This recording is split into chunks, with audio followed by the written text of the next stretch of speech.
My name is Eldon Caraway. I am 69 years old, and my daughter-in-law waited exactly 3 days after my wife's funeral to make her move. Now that Vivian is gone, she said, her smile like ice. "You'll sign the company over to my son. Your old Eldon. It's time to disappear." She figured I was a broken old man already defeated. What she didn't know was that I'd been quietly digging into my wife's death for weeks, and she had no idea what a DNA test was about to reveal. That burial day came down on me like a gray, suffocating weight. I stood over the polished walnut casket, one hand pressed against the wood, and all I registered was how cold it felt, cold in a way that had no business being real. Vivienne, 45 years my partner, gone. This wasn't grief the way people describe it. It was amputation. A piece of me had been cut away, and I could feel the exact shape of the wound. Lilies and quiet sobs filled that church, but none of it reached me. There was only the hollow space where she had always stood. Everything I'd built, every decade I'd lived, had narrowed down to a 6-foot hole in the earth. A 69-year-old man, founder of a logistics empire worth hundreds of millions, brought to his knees. Welcome back to Honor Revenge Stories. I'm glad you're here. If this channel has been finding you at the right moment, tap subscribe, so the next story reaches you when you need it most. Before we go any further, I'd love to hear from you. Drop a line in the comments, telling me where you think this is all heading. Can a man who has lost everything still hold the ones who took it accountable? Now a brief word, some elements of this story have been shaped for dramatic storytelling purposes, and any resemblance to specific real persons or events is entirely coincidental. It's the truth inside the story that matters, and in that moment, I was just a ghost, hollowed out and adrift. Then I looked at my family. My son Calvin was a complete wreck. He was 42, but he looked like a lost child. His face pale and puffy, his eyes vacant. He was leaning so heavily on his wife, Darla, that she seemed to be the only thing keeping him upright. And Darla, my daughter-in-law, she was perfect. Too perfect. She wore a tasteful black dress, her makeup without a single flaw. She received condolences with a practiced, somber grace. She squeezed Calvin's arm. She pressed a silk handkerchief to her eyes and murmured, "Thank you for coming to the endless procession of guests." But across the 2 hours I'd stood there, I had not witnessed one genuine tear. Her eyes weren't the eyes of someone grieving a mother. They were the eyes of an executive working a room, assessing, calculating. Sharp. Cold. While my son was drowning, she was checking her phone tucked discreetly into her black purse. I watched the screen brighten once, twice, 3 times. Who texts during their mother-in-law's funeral, Calvin wouldn't have noticed. He hadn't noticed much of anything since she came into his life. I tried to push the thought away. This is grief, I told myself. Grief does that to you, makes you paranoid. It makes you see predators where there are none. But as the service wound down, I couldn't stop thinking about Vivian's final 6 months. She had been sick for a long time, but that last stretch, the decline was so swift, so brutal. Darla, a former nurse, had pushed to take personal leave from her job to care for Vivian at home. "It's the least I can do, Elle," she'd said, using that sweet, practiced tone of hers. "She's my mother, too. I want her to be comfortable. I can manage her medications." We were all grateful. I was grateful. Calvin was grateful. We took it for an act of love. But I kept returning to something Vivian said just a week before she died. She was weak by then, her voice no more than a dry rattle. She grabbed my wrist. Her fingers were thin, but her grip was fierce. "Elle," she whispered, her eyes wide with a fear I couldn't read. "Elle." "Darla, it's wrong. Something's wrong." I had shushed her. I told her it was the medication that she was confused. I told her Darla loved her. Now, watching Darla stand over Vivian's grave like a victor claiming her prize, those words came roaring back. Wrong. Eventually, the last guests drifted off. The cemetery crew waited at a respectful distance. It was only the three of us, me, my shattered son, and my composed daughter-in-law. The sun was going down, throwing long, cold shadows across the grass. Darla placed her hand on my arm, the grip firm rather than comforting. "Elle," she said, voice low and businesslike. "We need to talk soon, about everything." I looked at her. "Everything about the future." She continued, her gaze unwavering. "We need to make sure Vivian's wishes are properly carried out." A chill moved through me that had nothing to do with the cooling air. Her wishes. Vivian's only wish had been for her family's happiness. But the way Darla said it, it didn't sound like wishes. It sounded like terms. "We'll talk," I said, keeping my voice even. "But not today. Give me a few days." "Of course," she said, her smile tight. "But we'll sit down Friday, our house 7 p.m. It was not an offer. It was a summons. The next 3 days were the longest of my life. I moved through my empty house, Vivian's scent still on her pillow. Vivian's reading glasses still on the nightstand. I thought they would come by. Bring food, sit with me, trade memories. They didn't. The house stayed silent. On Friday, I drove to their large home in the gated community, the house whose down payment I had written the check for. I walked into the home office I'd set up for Calvin when he joined the company, the room where he mostly forwarded emails. I told myself we were going to talk about Vivian, about grief, about how to go on without her. I was a fool.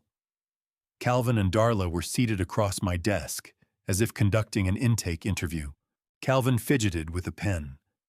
Darla had a hard-shelled document folio open in front of her.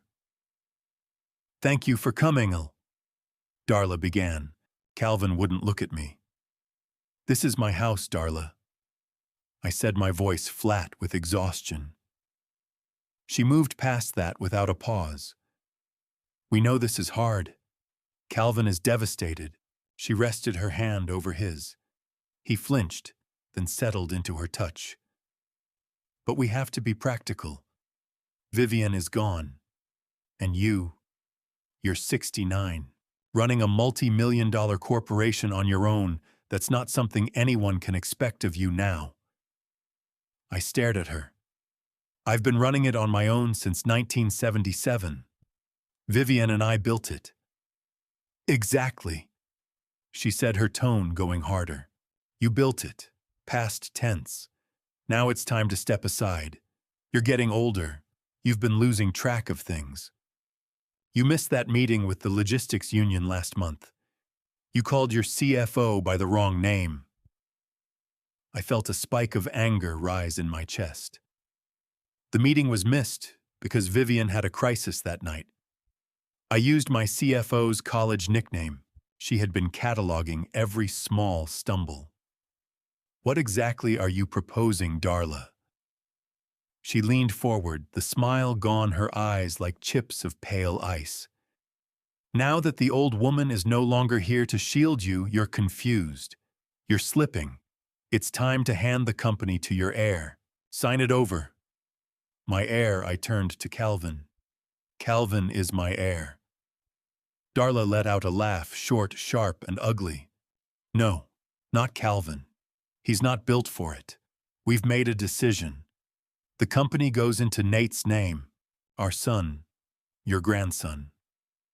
Nate was 5 years old. "Calvin and I," she went on, "will manage the trust until he comes of age. It's the only sensible path to protect the Caraway legacy." "And what becomes of me?" I asked, my voice pulled down to something very quiet. "No, you," she said, waving a hand like she was clearing smoke. "You retire. a generous monthly stipend, travel, or stay in your house. But the company, that chapter, is finished for you. You can't carry it anymore. It's time to disappear.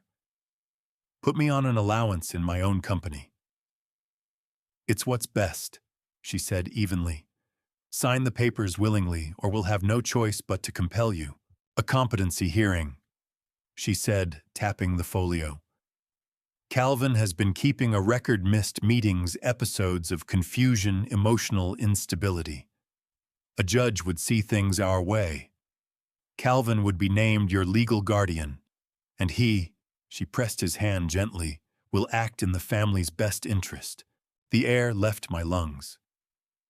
This was not merely greed. This was a coup, planned, methodical, launched over my wife's fresh grave. I looked at my son, the boy I taught to ride a bike, the boy I sent to the finest schools, the man whose wedding I paid for, whose house I bought. In Calvin, I said, just his name. He wouldn't look at me. He kept his eyes fixed on the polished surface of the desk. Pale, hands unsteady. "Ha, Calvin, look at me." Slowly, as though it cost him something, he raised his head. His eyes were red. "Tell me this is some kind of joke. Tell me your wife has lost her mind." He just held my gaze, his lip trembling. Calvin. I brought my fist down on the desk. The crack of it filled the room. Darla jolted, but Calvin just folded.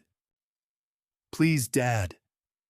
He breathed the words, barely there. "Please just do what she says. It's for the peace of the family." The betrayal was so absolute, so thorough, it knocked the wind out of me. Not just Darla, my son, my own blood. He had made his choice, her and the money over me. I looked at the two of them, the ruthless architect of this scheme, and the hollow man she had turned into her instrument. I felt the grief for Vivian shift into something else entirely, something cold, something with weight and edges, rage, but I didn't let it show. I let my shoulders drop. I let my face arrange itself into the mask of a bewildered, beaten old man. The mask they needed to see. I gave a slow nod. "I don't know what to say. I need time to think." Darla's smile came back. "Of course, Elle. Take all the time you need. Take a week. The papers will be ready by then. It's just a formality." I got to my feet, my legs heavy. "I need to go. Calvin, walk your father to the door." Darla cooed, already reaching for her phone, already firing off her victory message, no doubt. Calvin walked me to the door, eyes still angled away. I set my hand on his shoulder. He stiffened. "You're a good son, Calvin," I murmured. He finally looked at me, his face carrying that particular mixture of shame and relief. I walked out of my own house, got into my car, and drove.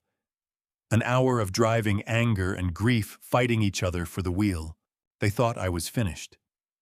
They thought I was a dithering old fool they could warehouse and forget. They thought they had already won. I pulled over to the shoulder of the road. The old Eldon, the grieving husband, was gone. The man who had clawed his way up from a single rusty flatbed truck in 1977 was back. I picked up my phone. I didn't call Calvin. I didn't call Darla. I called my lawyer, Hartwell. I said, my voice no longer hollow, but hard as iron. "Get to my house now. We have a problem, and I need the name of that private investigator you used during the union merger, the expensive one, the one who digs up bodies." Hartwell arrived at my home 30 minutes later. He didn't come through the front door. He used the private study entrance the same way he had for 30 years. He is my attorney, my consigliere, but more than that, he is the only living soul who knows where every dollar I own is buried. He walked in with a grim face. "Elle," he said, his voice low. I heard the service was hard. I'm so sorry about Vivian. I waved it off. There was no room for that now. The grief was a stone on my chest, but the anger was a furnace. She's gone, Hartwell, and they're already circling, picking at the bones. He set his briefcase down his spine, straightening. What did they do? I told him. Every word of it, start to finish. The demand for the company, the ultimatum, the cold and casual threat of a competency hearing. And worst of all, the sight of my own son, Calvin, the boy I had raised, sitting there while it happened. The way he stared at the floor and breathed, "Please, Dad," for the peace of the family. Hartwell listened without interrupting, his expression shifting from sympathy to stone. A competency hearing, he said, his voice thick with contempt. Arrogant fools. Your mind runs laps around both of theirs. We could bury that motion in 5 minutes. No, I said. I pushed up from my desk and went to the window, looking out over the garden Vivian had spent decades bringing to life. We're not stopping them. We're not shutting it down. We're going to let them try. Hartwell frowned. El, what are you saying? Let them file a public petition. That's madness. The stock price, your reputation. Let the stock take the hit, I said, turning back to face him. I want them in the open. I want them locked into their betrayal. But that's not why I called you, Hartwell. That's the business problem. What we have is a human problem. I drew a slow breath. Hartwell, I don't believe Vivian died a natural death. The room went absolutely still. The only sound was the ticking of the mantel clock in the hall. Hartwell, a man who had stood beside me facing down corporate raiders and federal investigators, looked genuinely shaken. El, that is a grave accusation. Vivian was ill for a long time. Her heart was weak. It was weak. I agreed, my voice quiet and hard. But not that weak. Not that fast. She didn't just decline, Hartwell, in those final 6 months. She went off a cliff, and the only person holding her hand on the way down was Darla. I moved back to my desk, my mind running the timeline again. Think about it. Darla is a nurse, a former cardiac nurse to be precise. She pushed to take personal leave and care for Vivian herself. She handled every medication, all of them. She managed the IV drip. She administered the injections. She dismissed the private night nurse we'd hired, said it was her duty as a daughter, that she wanted to do it herself. I pressed my hands flat on the desk. We called it love. We called it devotion. I paused, the word I had been circling finally surfacing. Now I call it opportunity. Hartwell lowered himself into the chair. Oh my God, El, you think she... There's more, I said. I told him about Vivian's last lucid words. The way she seized my wrist, her eyes bright with a terror I had written off as confusion. She said, El, something's wrong. Darla, it's wrong. And I shushed her, Hartwell. My voice gave for the first time. I told her she was tired. I told her Darla loved her. I stopped. And today at the graveside, Darla's eyes, there was no grief in them. There was impatience. Then later in my office, she was triumphant, like a CEO who just closed a hostile takeover. All she wanted was to push me out and take the money. Money, Hartwell repeated quietly. It's always money, but to go that far to kill... She's fast, I said. She's ruthless, and she has made one fatal mistake. She believes I'm a senile old man who's going to fold and die of a broken heart. She thinks Calvin is her puppet. She thinks she's the sharpest mind in any room she enters. She's about to discover just how wrong she is. Hartwell's voice went cold. He opened his briefcase. What do you need? This was it. The outline had been taking shape in my mind from the moment Calvin stared at that floor. The plan to protect what I had built. The plan to get justice for my wife. 3 things, Hartwell, and I needed them yesterday. I raised one finger. First, round-the-clock surveillance on Darla.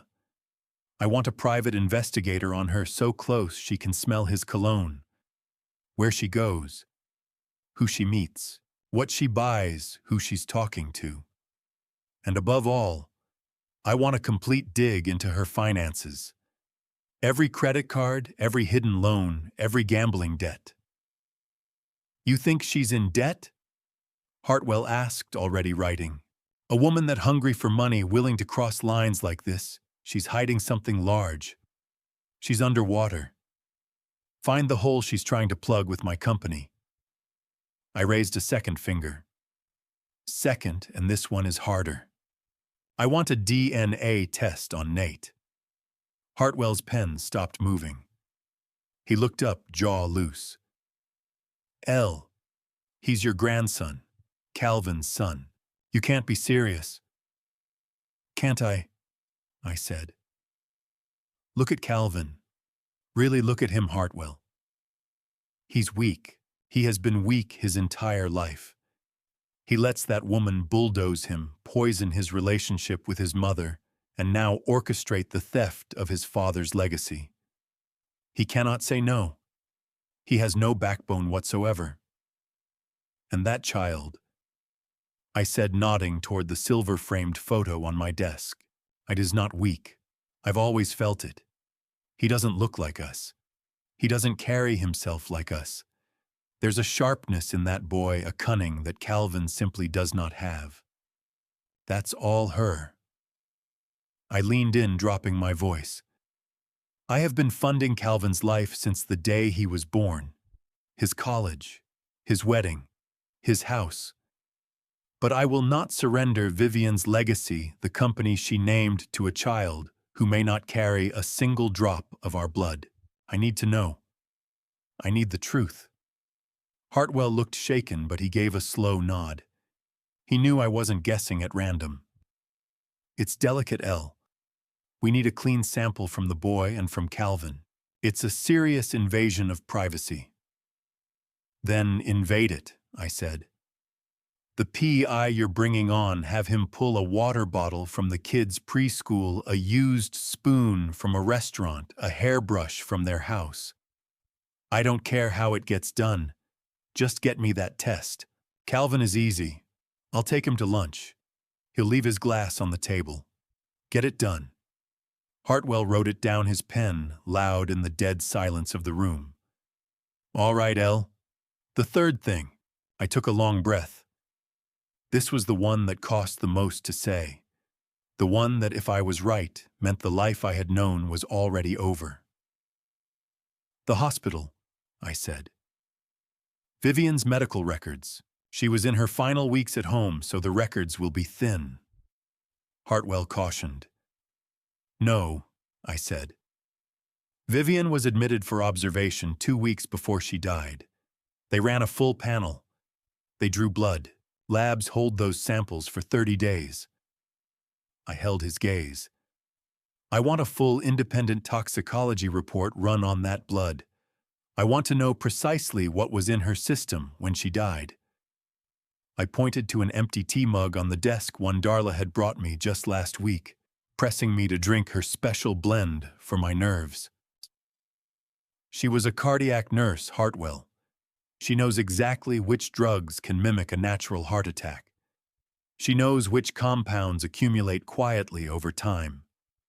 She knows which medications given to a sick elderly woman an autopsy would never think to screen for. She knows how to kill someone slowly right in front of their family and have everyone call it a tragedy. She thinks she's covered every track. She thinks the one person capable of stopping her is already in the ground. But she forgot about me. Hartwell closed his notebook. He rose from his chair. In that moment, he wasn't my lawyer. He was my friend. He was my general.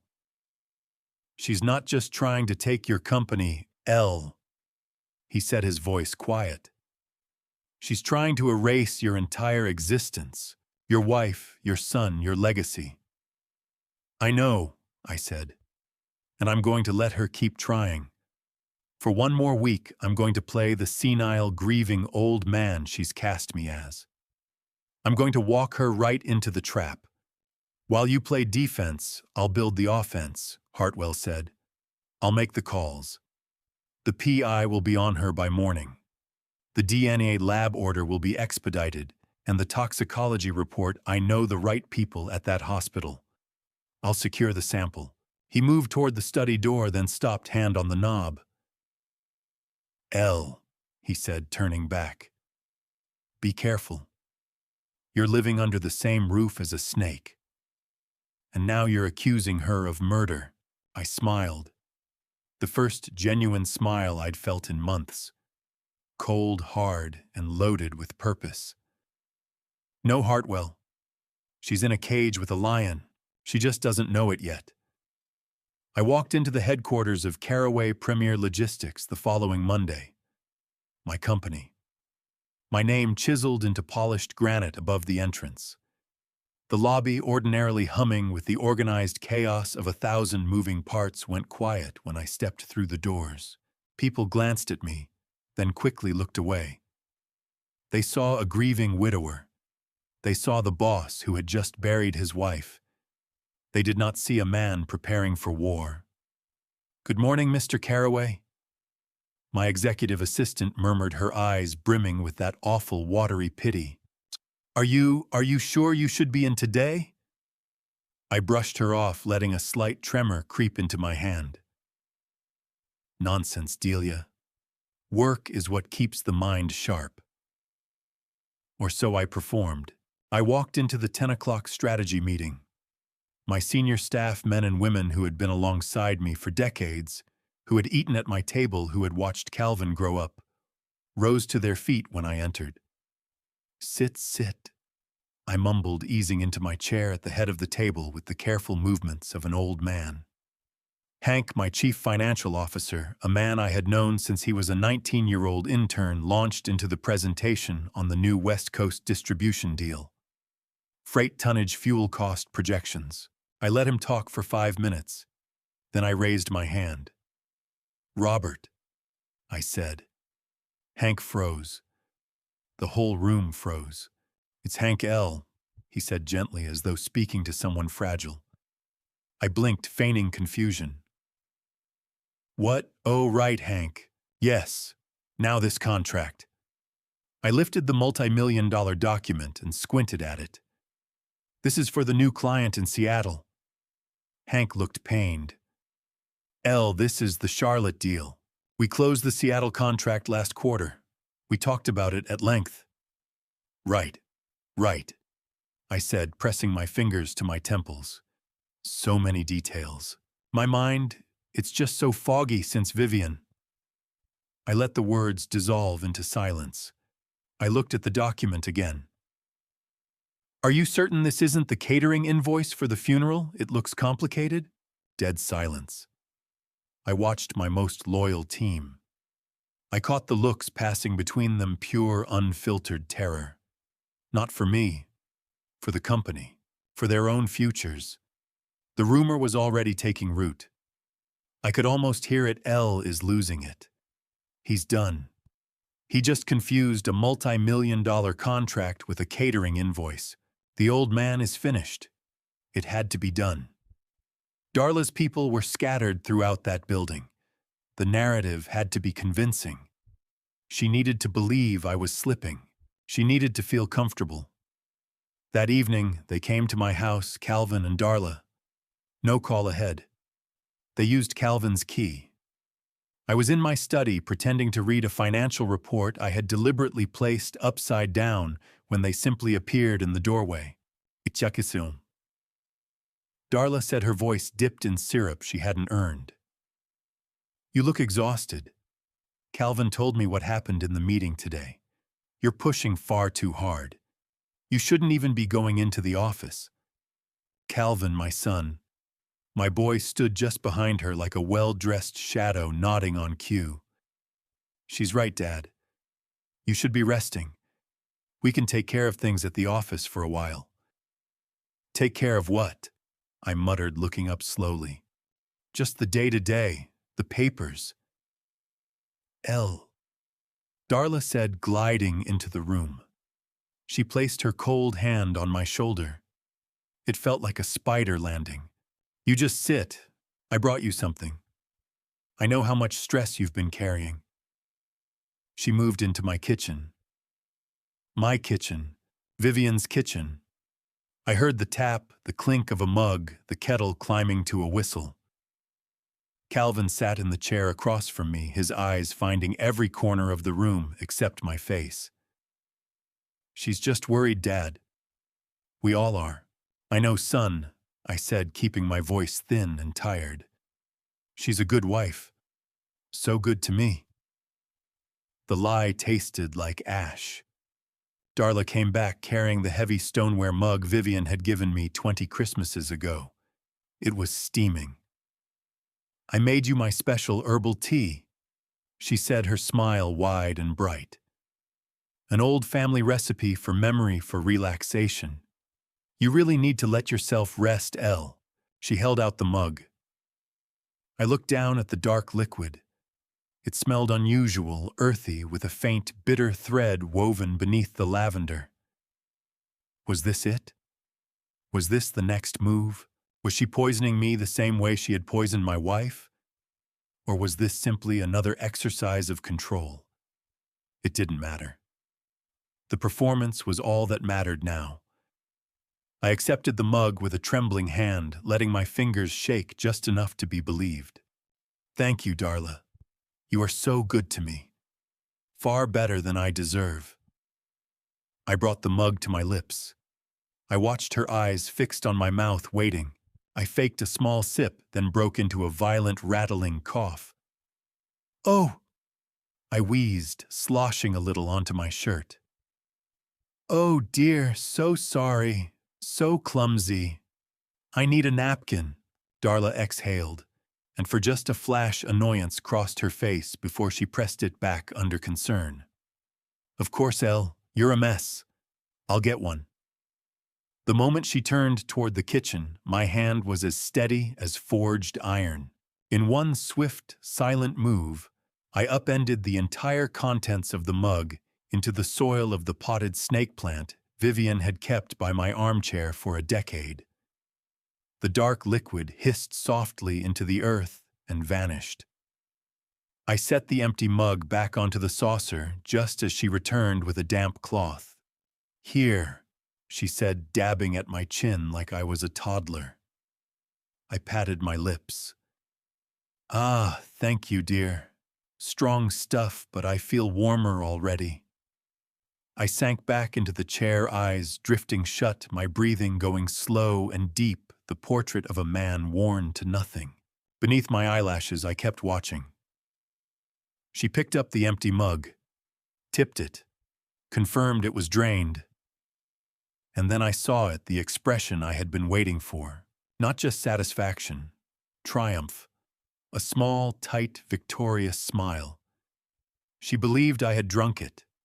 She believed I was weak, stupid, compliant, a senile, broken old man doing exactly what she intended. She believed she had won. That's right, I thought, the rage burning cold and clean in my gut. Go ahead and believe the lie, Darla. The bigger a fool you take me for, the harder your fall will be. My eyes moved to the potted snake plant beside my armchair. The leaves, just this morning a deep, healthy green, were already edging toward a sickly yellow-brown at the tips. Whatever she had put in that mug was potent. And with a cold sickness settling in my stomach, I found myself counting.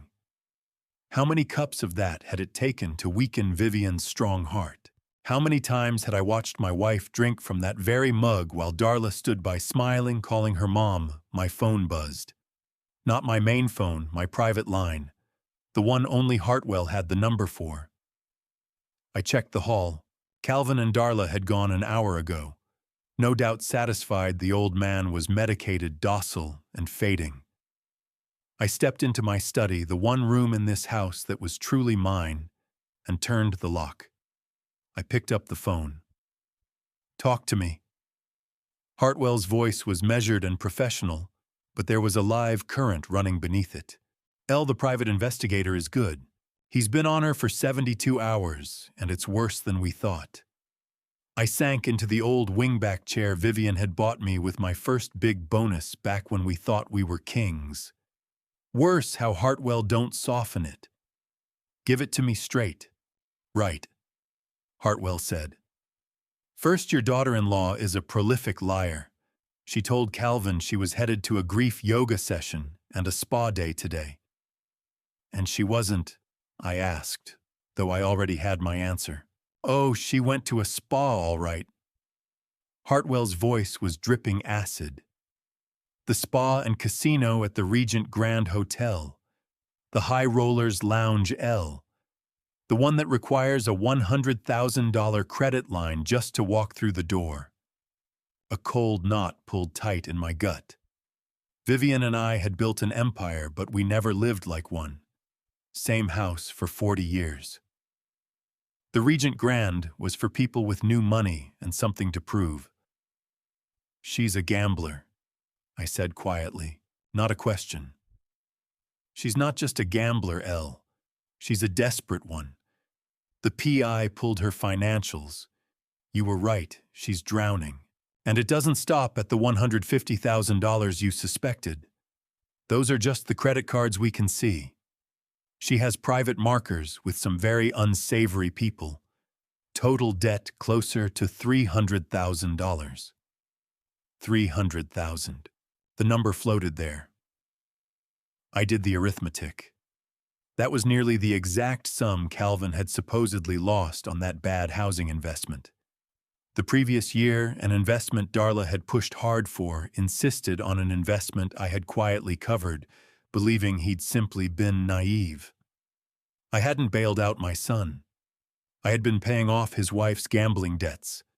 She's been bleeding us dry for years. I said the words flat. It gets worse. Hartwell continued. She's not just gambling, she's reckless. This afternoon, after leaving the casino down roughly another $20,000, she didn't go home. Where did she go? To a motel, the Pineview Motor Inn off the interstate, the kind of place that rents rooms by the hour. Peeling paint, broken neon sign, the whole picture. A motel. My son's wife. A wave of disgust rolled through me, visceral enough to turn my stomach. Who was she meeting? A man. The PI has photos. Middle-aged Caucasian, drives a plain sedan. They were in that room for exactly 1 hour. Then she left and he followed 10 minutes later. An affair, I said, almost a relief. An affair is something ordinary, a grubby, common betrayal. What I had been suspecting, what I'd been dreading, was something far darker than that. We're running his plates now, Hartwell said. I'll have a name within the hour. But Elle, the PI, forwarded the photos. They're not easy to look at. It's clearly her. She's wearing the same beige coat she had on at your house this morning when she brought you that tea. I shut my eyes. Calvin, my poor, blind, trusting boy. His wife wasn't merely a compulsive gambler. She was cheating on him. She was cheating on him, robbing his father, and had in all likelihood just murdered his mother. And she had him so frightened, so twisted up, so thoroughly controlled, that he was willing to help her dismantle his own father to keep her safe. Send me the photos, Hartwell, I said. Elle, are you certain you need to see this? Send me the photos. My voice was quiet, the same voice I used closing billion-dollar deals. It was not a request. I needed to see exactly what I was up against. I needed to look at the face of every person complicit in tearing what remained of my family apart. All right, Elle. They're going to your secure email now. The name follows as soon as I have it. One more thing, Hartwell, I said before he could sign off. The other 2 items, the DNA and the medicals. The PI is moving. He pulled a sample from the boys' preschool this afternoon, a plastic water bottle out of the trash. Calvin's sample. You're having lunch with him tomorrow. Yes. He thinks he's coming to gauge my mental state to see if I'm ready to sign the papers. Good. My man will be working the restaurant floor. Just leave your water glass on the table when you go. He'll take it from there. The lab is standing by paternity results in 48 hours. And Vivian, I said, my voice falling, the anger draining away and leaving only the cold ache behind. Vivian's sample, a pause. That, Hartwell said, his tone dropping low, was harder to get, but I have allies in low places and in high ones. They pulled her final blood draw from the hospital archives this morning. It's being couriered to a private toxicology lab in Virginia, one that doesn't ask questions and cannot be bought. Results by end of the week. Good, I said. Keep digging, Hartwell. I want everything. I hung up. I sat in the thick silence of my study, the room Vivian had designed, surrounded by the books she loved. The gardenia perfume still lingering in the curtains. I opened my encrypted laptop. The email notification appeared. Subject urgent. Attachment. I clicked it open. The first photo was grainy, taken from a distance. Darla, unmistakable in her expensive beige coat, crossing a dirty parking lot with her head down. The second photo, she was at a motel room door, number 14C. A man was pulling it open from inside. He was mostly in shadow. The third photo, she was leaving. An hour later, face tight, jaw set, adjusting her scarf as she walked. The fourth photo, the man departing 10 minutes after her, glancing back over his shoulder to check if anyone was watching. The PI's telephoto lens had caught him clean. Full face, sharp as day. My world, which had been tilting for days, suddenly went still.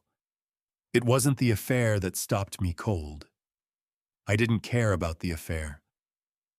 It was who he was, my heart, the one Darla and Calvin had written off as old and failing, slammed hard against my ribs. I felt the blood drain from my face. I gripped the edge of the desk. No, it couldn't be. But it was. It was Dr. Moorfield. Dr. Chadwick Moorfield. Vivian's personal cardiologist for the last 5 years. The man who had overseen her care, adjusted her prescriptions, sat in my living room, drinking my coffee, telling me these things happen, that her heart was simply too weak. The man who had signed her death certificate. Cause of death, congestive heart failure complications from chronic arrhythmia. His signature sat right there on that document in my desk drawer, not 10 feet from where I was standing. And here he was meeting my daughter-in-law at a cheap hourly rate motel just 3 days after he pronounced my wife dead. Hartwell. I breathed, my fingers fumbling for the phone, hands shaking, really shaking this time. Hartwell, pick up, pick up. He answered on the first ring. Did you get the name? I don't need the name, Hartwell. I know the name. That's Dr. Chadwick Moorfield, Vivian's cardiologist. There was a sharp, stunned breath on the other end. Oh my God, Hartwell whispered. Elle, this isn't just debt. This isn't just an affair. No, I said, my voice as cold as the grave she had put my wife in. This is a conspiracy. This is murder. The call came on a Thursday morning. It was Delia, my executive assistant for the past 20 years. Her voice was unsteady. Mr. Carraway. Sir, I don't quite know how to say this, but there's an emergency shareholders meeting in the main boardroom in 10 minutes. The cold grip of the trap closing. An emergency meeting, I said, letting my voice go thin and bewildered. What emergency, Delia? I didn't authorize any meeting. I know, sir, she whispered. It was Mr. Calvin and Mrs. Carraway. They used their shareholder status to call it. They're saying it's a corporate crisis.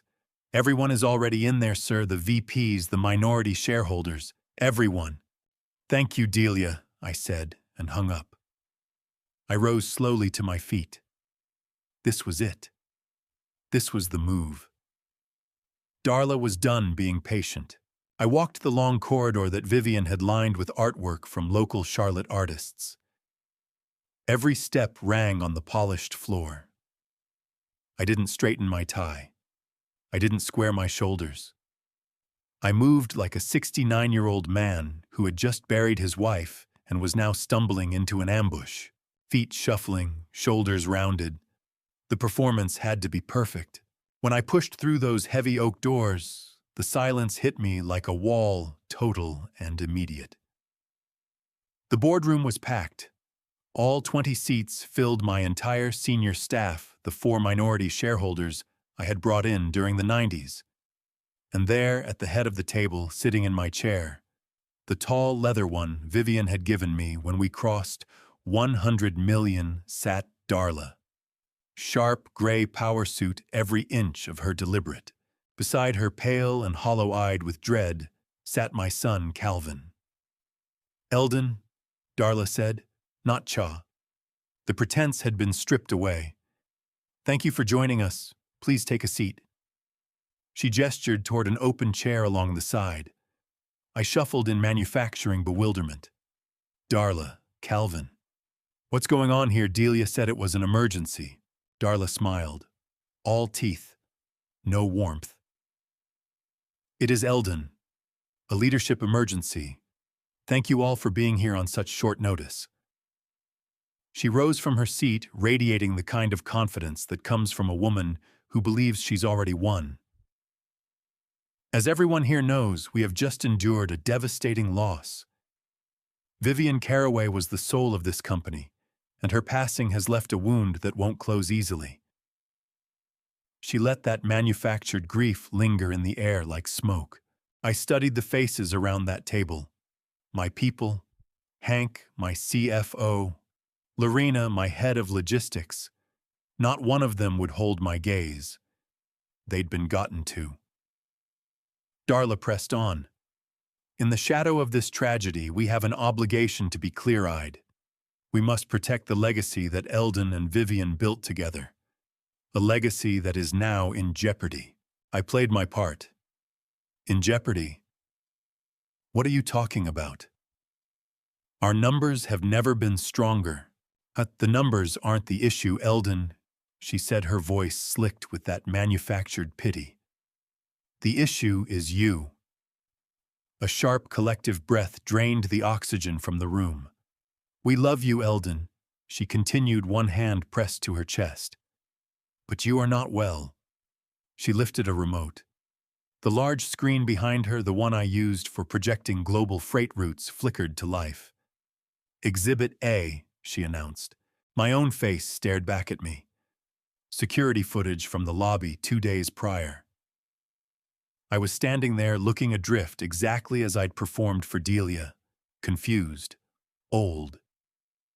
"You were unaccounted for 20 minutes, Darla said. "Here, in your own building. You told Delia you were searching for the men's room, the one you have used every single day for 30 years. She clicked again. "Exhibit B, the Charlotte deal." An audio recording began to play. My voice, "Chadwick is, this contract is this for the caterer, for the funeral." Hank's voice, "It's Hank. And no, this is the new distribution contract for Charlotte. It's worth $9 million. The shareholders' faces went rigid. Hank, seated across the room, seemed to sink into his own collar, his face burning red. He confused a $9 million logistics contract with a catering bill. Darla declared, her voice soaked in grave concern. "He is forgetting names. He is mixing up critical documents. He is hallucinating." I was grieving. I stammered, staying inside my role. I was exhausted. It was a single mistake. It is not a single mistake, Eldon. Her voice snapped like a steel trap. It is a pattern. It is cognitive decline. The grief has accelerated something that was already underway. You are compromised. You are unpredictable. And you are a liability to everyone in this room. She let those words settle. She was good, I'll grant her that. She had taken every scrap of confusion I had deliberately scattered, every crumb of my grieving old man routine, and constructed something lethal from it. A poisoned cake baked from breadcrumbs I had laid myself. This company, she continued, cannot be steered into ruin by a man who is no longer mentally fit to hold the wheel. Therefore, acting on behalf of my husband, Calvin Caraway, who controls 20% of the voting shares, I am calling for an immediate vote of no confidence. We are moving to remove Eldon Caraway as CEO effective immediately. There it was, the coup. I looked around the room. The shareholders were rattled. My VPs looked like they'd witnessed a car accident. They believed her. Every word of it. How could they not? They'd seen the evidence with their own eyes. Then Darla delivered the killing stroke. She turned to my son, Calvin, as his only son, as the future of this company. Please, tell them. Calvin stood. He was shaking. His fingers gripping a sheet of paper had gone white at the knuckles. His eyes stayed on the page. He didn't look at me once. He began to read the lines she had scripted for him. My father. His voice came out thin, barely there. My father is not the man he was. He is confused. He is unwell. He needs help. He needs rest. A pause. He doesn't belong here anymore. He lifted his eyes, not to me, to Darla. I support this motion, for the good of the company and for his own well-being. My son, my own son, standing there reading his cues, declaring his father unfit before the empire I had constructed for him. The betrayal was so total, so perfectly assembled, it was almost staggering in its ugliness. I felt something leave me in that moment, the last remnant of the man who had loved that boy without condition. What remained was something older and colder. The king. Every set of eyes swung toward me. They were waiting for the explosion, for rage, for denial, for collapse. I gave them something else. I let my face come undone. I dropped my head into my hands and released a sound, a dry, fractured sob. I don't know what to say. I whispered, my voice rough with performed anguish. My own son. I raised my head, eyes glistening with the tears I'd rehearsed. I looked at Calvin. Calvin, after everything, after your mother. Calvin looked like the floor might swallow him. He couldn't hold it. He sat down heavily. I turned to the board, to Hank, to Lorena. I see, I said, pulling myself together, the image of a proud man reduced to rubble. You are right. I am tired. I am so very tired. Darla's face was a portrait of triumph. She had done it. She believed she had won. But I won't fight this, I said quietly. The room exhaled as one. If my own son believes this, then it must be true. Shalom. Hank started, his voice thick with pity. I raised one trembling hand. Please. I won't fight. I only ask for one thing. Darla stiffened. She didn't want this variable, but she was boxed in by her own act. She had to be the devoted, caring daughter-in-law. What is it, Cha? 1 week, I breathed. Just 1 week. Don't call the vote today. Don't let it end like this. Give me 1 week to prepare a final statement, and then we hold the formal board vote. I'll announce my retirement. I just need 1 week to say a proper farewell to my wife's legacy. It was the perfect move. The shareholders, looking at what appeared to be a broken old man, nodded with quiet sympathy. It was the least anyone could offer. Darla looked furious beneath the surface. She wanted the decisive blow landed now, but she'd been outmaneuvered. She scanned the shareholders' faces and understood she had no room. Of course, she said, her voice pulled tight with forced grace. 1 week. Then we finalized the transition. I nodded, not at her. I looked shattered. I pushed back from the table slowly, my movements heavy and deliberate. I shuffled out of the boardroom without a backward glance. I heard the murmured sympathy close behind me as the door clicked shut. I moved down the corridor, turned the corner, stepped out of sight, and stopped. The stoop evaporated, the tremor in my hands gone. I straightened to my full height. I pulled out my private phone and dialed Hartwell. "It's done," I said. My voice was ice. She took the bait hook, line, and sinker. Hartwell's voice came back tense. "How much runway do we have?" 1 week. She gave me 1 week.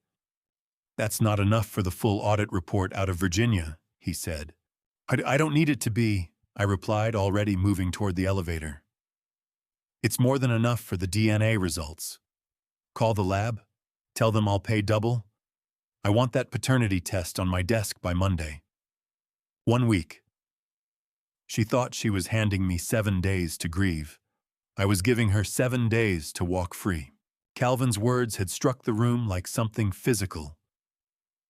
He doesn't belong here anymore. The silence that followed was absolute. 20 executives, people I had hired, people whose children's college tuitions I had written checks for, sat staring at their polished desks. No one looked at me. No one looked at Calvin. They were all just waiting. Waiting to see whether the old lion would roar or simply lie down and die. Darla watched me. Her expression was a flawless mask of victory. She had done it. She had turned my own son against me in public in front of everything I had ever built. The rage climbed through my chest like a white-hot current. I wanted to overturn that table. I wanted to grab Calvin by his $1,000 collar and shake him until he came back to himself. I wanted to stand up and shout at Darla that I knew about the gambling, the debts, the motel rooms. I did none of it. What you're about to hear is the moment everything Eldon had quietly endured, every humiliation, every grief, every sleepless night finally comes due. Before that door opens, let me ask you this. If someone you loved had been quietly working against you, would you confront them the instant you knew? Or would you wait and let the proof do the talking? Instead, I let the rage bleed out and reached for the only weapon that mattered in that room, the one they were all waiting for. Pure, bottomless grief. My shoulders dropped. I raised my head slowly, not toward Darla, not toward the board, only at my son, Calvin. He was still on his feet, his script crushed in his fist. "Calvin," I whispered. My voice came out dry and fractured. It sounded pathetic. It sounded exactly right. "Calvin, even you." He couldn't hold it.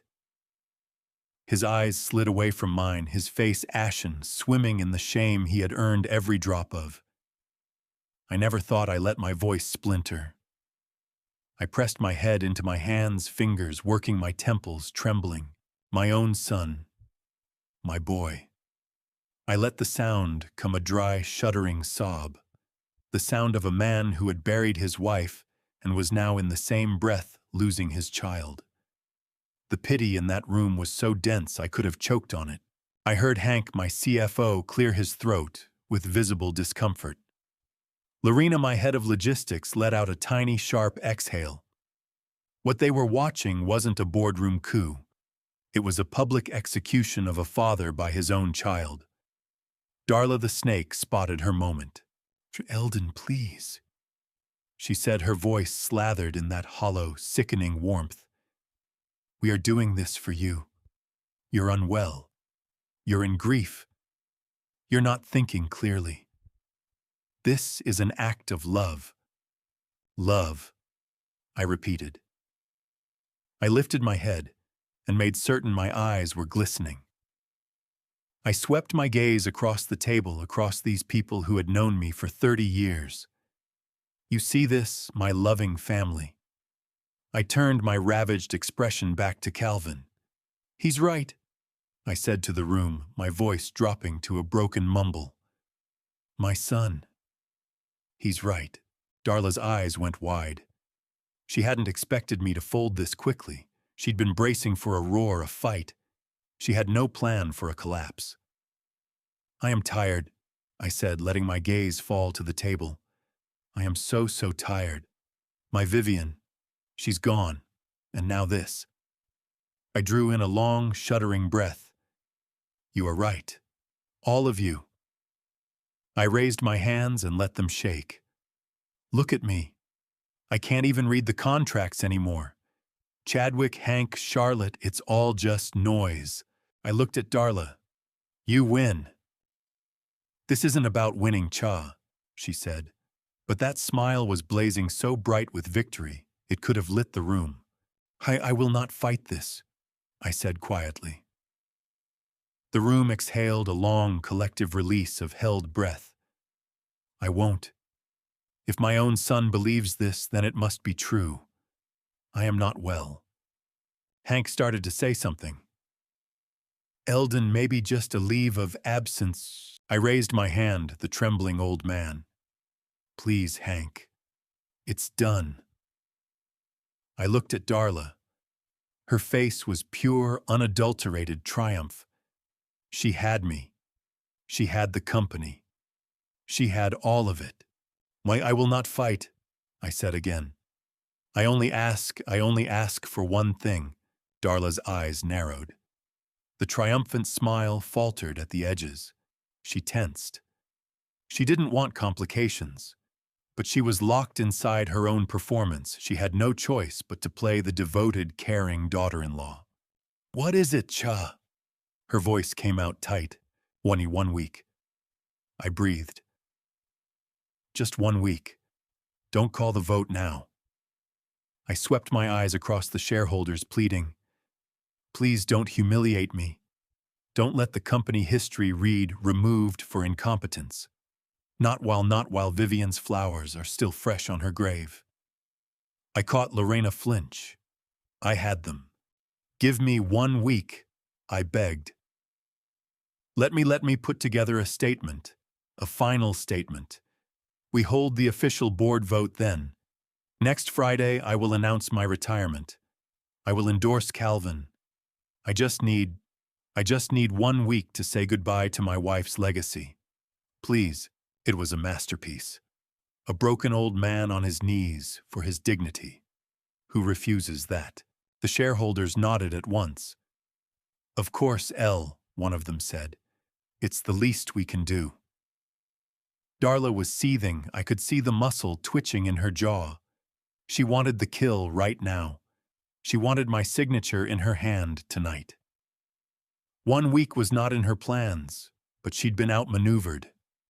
She scanned the sympathetic, pitying faces around that table and understood she had no room to maneuver. She hauled her smile back into place. Of course, Cha, she said, her voice strained to its limit. 1 week. It's a wonderful idea. A proper send-off. We will finalize the transition then. Thank you, I whispered. Thank you all. I pushed back from the table, every movement slow and pained, as if my bones had turned to chalk. I used the table's edge to pull myself upright. I couldn't look at Calvin. I just shuffled toward the door, defeated, head down. I didn't look back. Behind me, I heard a chair scrape as Darla, the new queen, reclaimed my seat at the head of the table. Her voice came through all business, now brisk and clean. All right, everyone. Now that that's settled, let's discuss the transition plan. The heavy oak door clicked shut and swallowed her voice. I stood in the corridor for a long moment. Then I rounded the corner out of sight of the boardroom, clear of the security cameras, and I stopped. The stoop was gone. The tremor in my hands vanished. Whatever grief had lived on my face was replaced by something cold and hard as granite. I straightened up my back, as solid as the steel I'd built my life hauling. I pulled out my private encrypted phone and hit the single number on my speed dial. Hartwell picked up on the first ring. How did it go? She took it, I said. My voice was no longer the frail whisper of an old man. It was the flat, measured command of a general. The hook, the line, and the sinker. Hartwell let out a slow breath. How much time do we have? Shouts 1 week. I said, moving toward the private elevator to my penthouse office. She thinks she's handing me a week to prepare my surrender. I'm giving her 1 week to walk around as a free woman. It's not enough time for the full toxicology report from Virginia, he said, his voice edged with worry. I don't care, I said flatly. We have the photos. We have the gambling debts. What I need by Monday is the DNA. Well, the lab said. I don't care what the lab said. I cut him off, stepping into the elevator. Call them. Tell them I'll pay double. Tell them I'll buy the whole lab. I want those paternity results on my desk by Monday morning. Sealed. All right, and the final meeting. I smiled, cold and thin, no warmth anywhere in it. Oh, she's already planned it. Next Friday. She thinks it's her coronation. The elevator doors slid shut. And Hartwell. I said into the phone, make sure everyone is in that room. The full board, my VPs, and call Darla's parents. Tell them Eldon Carraway is personally inviting them to celebrate their daughter's new role leading the company. I want them in the front row for the show. The call came at 11 p.m. I had been sitting in my study for hours, the room dark, watching the headlights of passing cars sweep slow arcs across the walls. I was playing the part of the shattered man. But the truth was, I wasn't grieving anymore. I was waiting. My private phone, the one only Hartwell had the number for, buzzed on the desk. I picked it up on the first ring. I'm coming over. Hartwell's voice was tight, strained. Don't use the front door. I have it, he hung up. He didn't need to say what it was. This was the one. The report from the lab in Virginia. The report that would tell me whether I was a paranoid old man or whether my wife had been murdered. I went to the side door of the study, the one that opened onto the dark garden path Vivian had loved so dearly. I unlocked it and waited. 10 minutes later, his shadow appeared. Hartwell looked terrible, not just worn down, shaken, haunted. This was a man who had navigated billion-dollar hostile takeovers at my side. A man who had stared down federal investigators without so much as a blink. He looked now like he had seen something that couldn't be unseen. He didn't say hello. He walked straight past me into the low light of my study and set a thick, sealed manila envelope on my polished desk. The sound it made was flat. Final. From Virginia L., he said. They processed it priority 1. The lab director owed me a favor. I stared at the envelope. It was just paper. But it sat there like a detonator. If I opened it, there was no path back. If I opened it, the woman my son loved, the mother of the boy I had believed was my grandson, might be revealed as a killer. If I left it sealed, I would be betraying Vivian's memory for the rest of my life. My hands, the very hands I had forced to tremble in front of Darla, were shaking for real now. Elephant Hartwell said, his voice quiet but firm. You have to look. We need to know. I nodded. I reached for the heavy silver letter opener from my desk, the one Vivian had given me. I slid the blade beneath the seal. The sound of the paper giving way was the only thing in the universe. It sounded like a scream. I pulled out the pages. They were dense with medical jargon, chemical notations, percentages, columns of numbers. My eyes wouldn't focus. It was a foreign language. Hartwell, I'm not a scientist. What am I looking at? Just tell me. Hartwell leaned across the desk, his face caught in the narrow light of my small desk lamp. He flipped past the first 2 pages. Here, he said, his finger pressing down on the paper.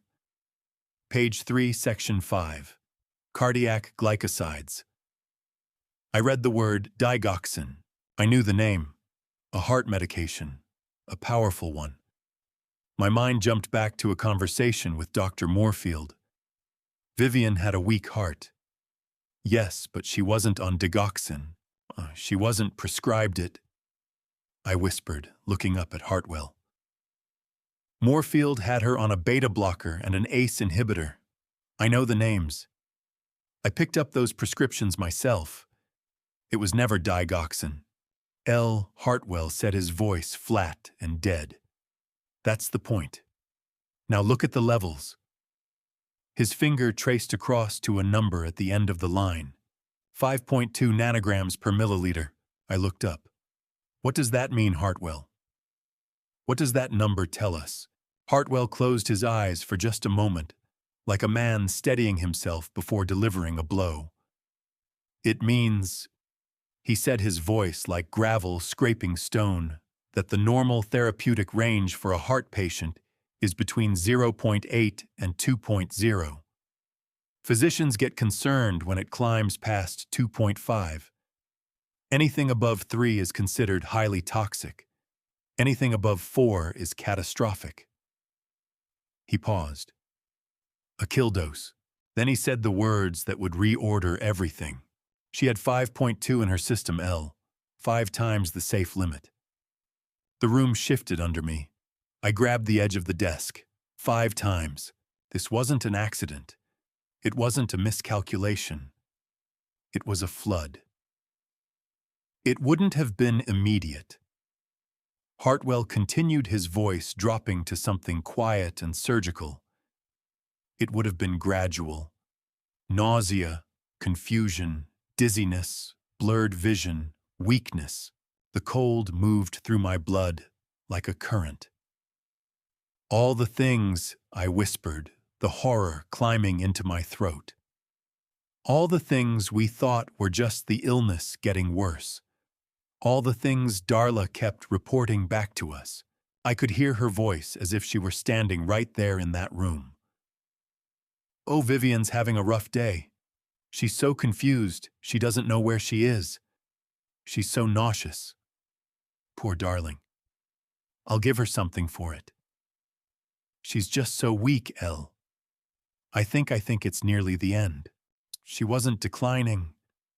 I said, my voice trembling with a rage so deep it had gone almost silent. She wasn't confused. She was being poisoned, right in front of me, in my own house. Chaktan and who? Hartwell said, his voice like ice, was the only person administering her medications. The only one with the medical knowledge to use a drug like digoxin, a drug that mimics the natural progression of heart failure in a patient who's already sick. Darla, I whispered. She was a cardiac nurse. She worked at the university hospital. She would know the drug. She would know the dosage. She would know precisely how much to give and how often to make it look as though Vivian's heart simply gave out. An elderly, sick woman. Who would ever question it? I looked at the photograph of Vivian on my desk. She was smiling at me, vibrant, alive, from the trip we took to Italy, the one before Calvin had ever even met Darla. Her eyes were so full of life. I folded the report slowly and carefully. My hands were perfectly steady now. The grief was gone. The confusion was gone. What remained was a cold, pure, diamond-hard certainty. Hartwell. I said, my voice quiet, but carrying something lethal in it. You said the DNA results are coming Monday. Yes, L, the lab confirmed. To good. I placed the toxicology report in my personal safe and spun the dial.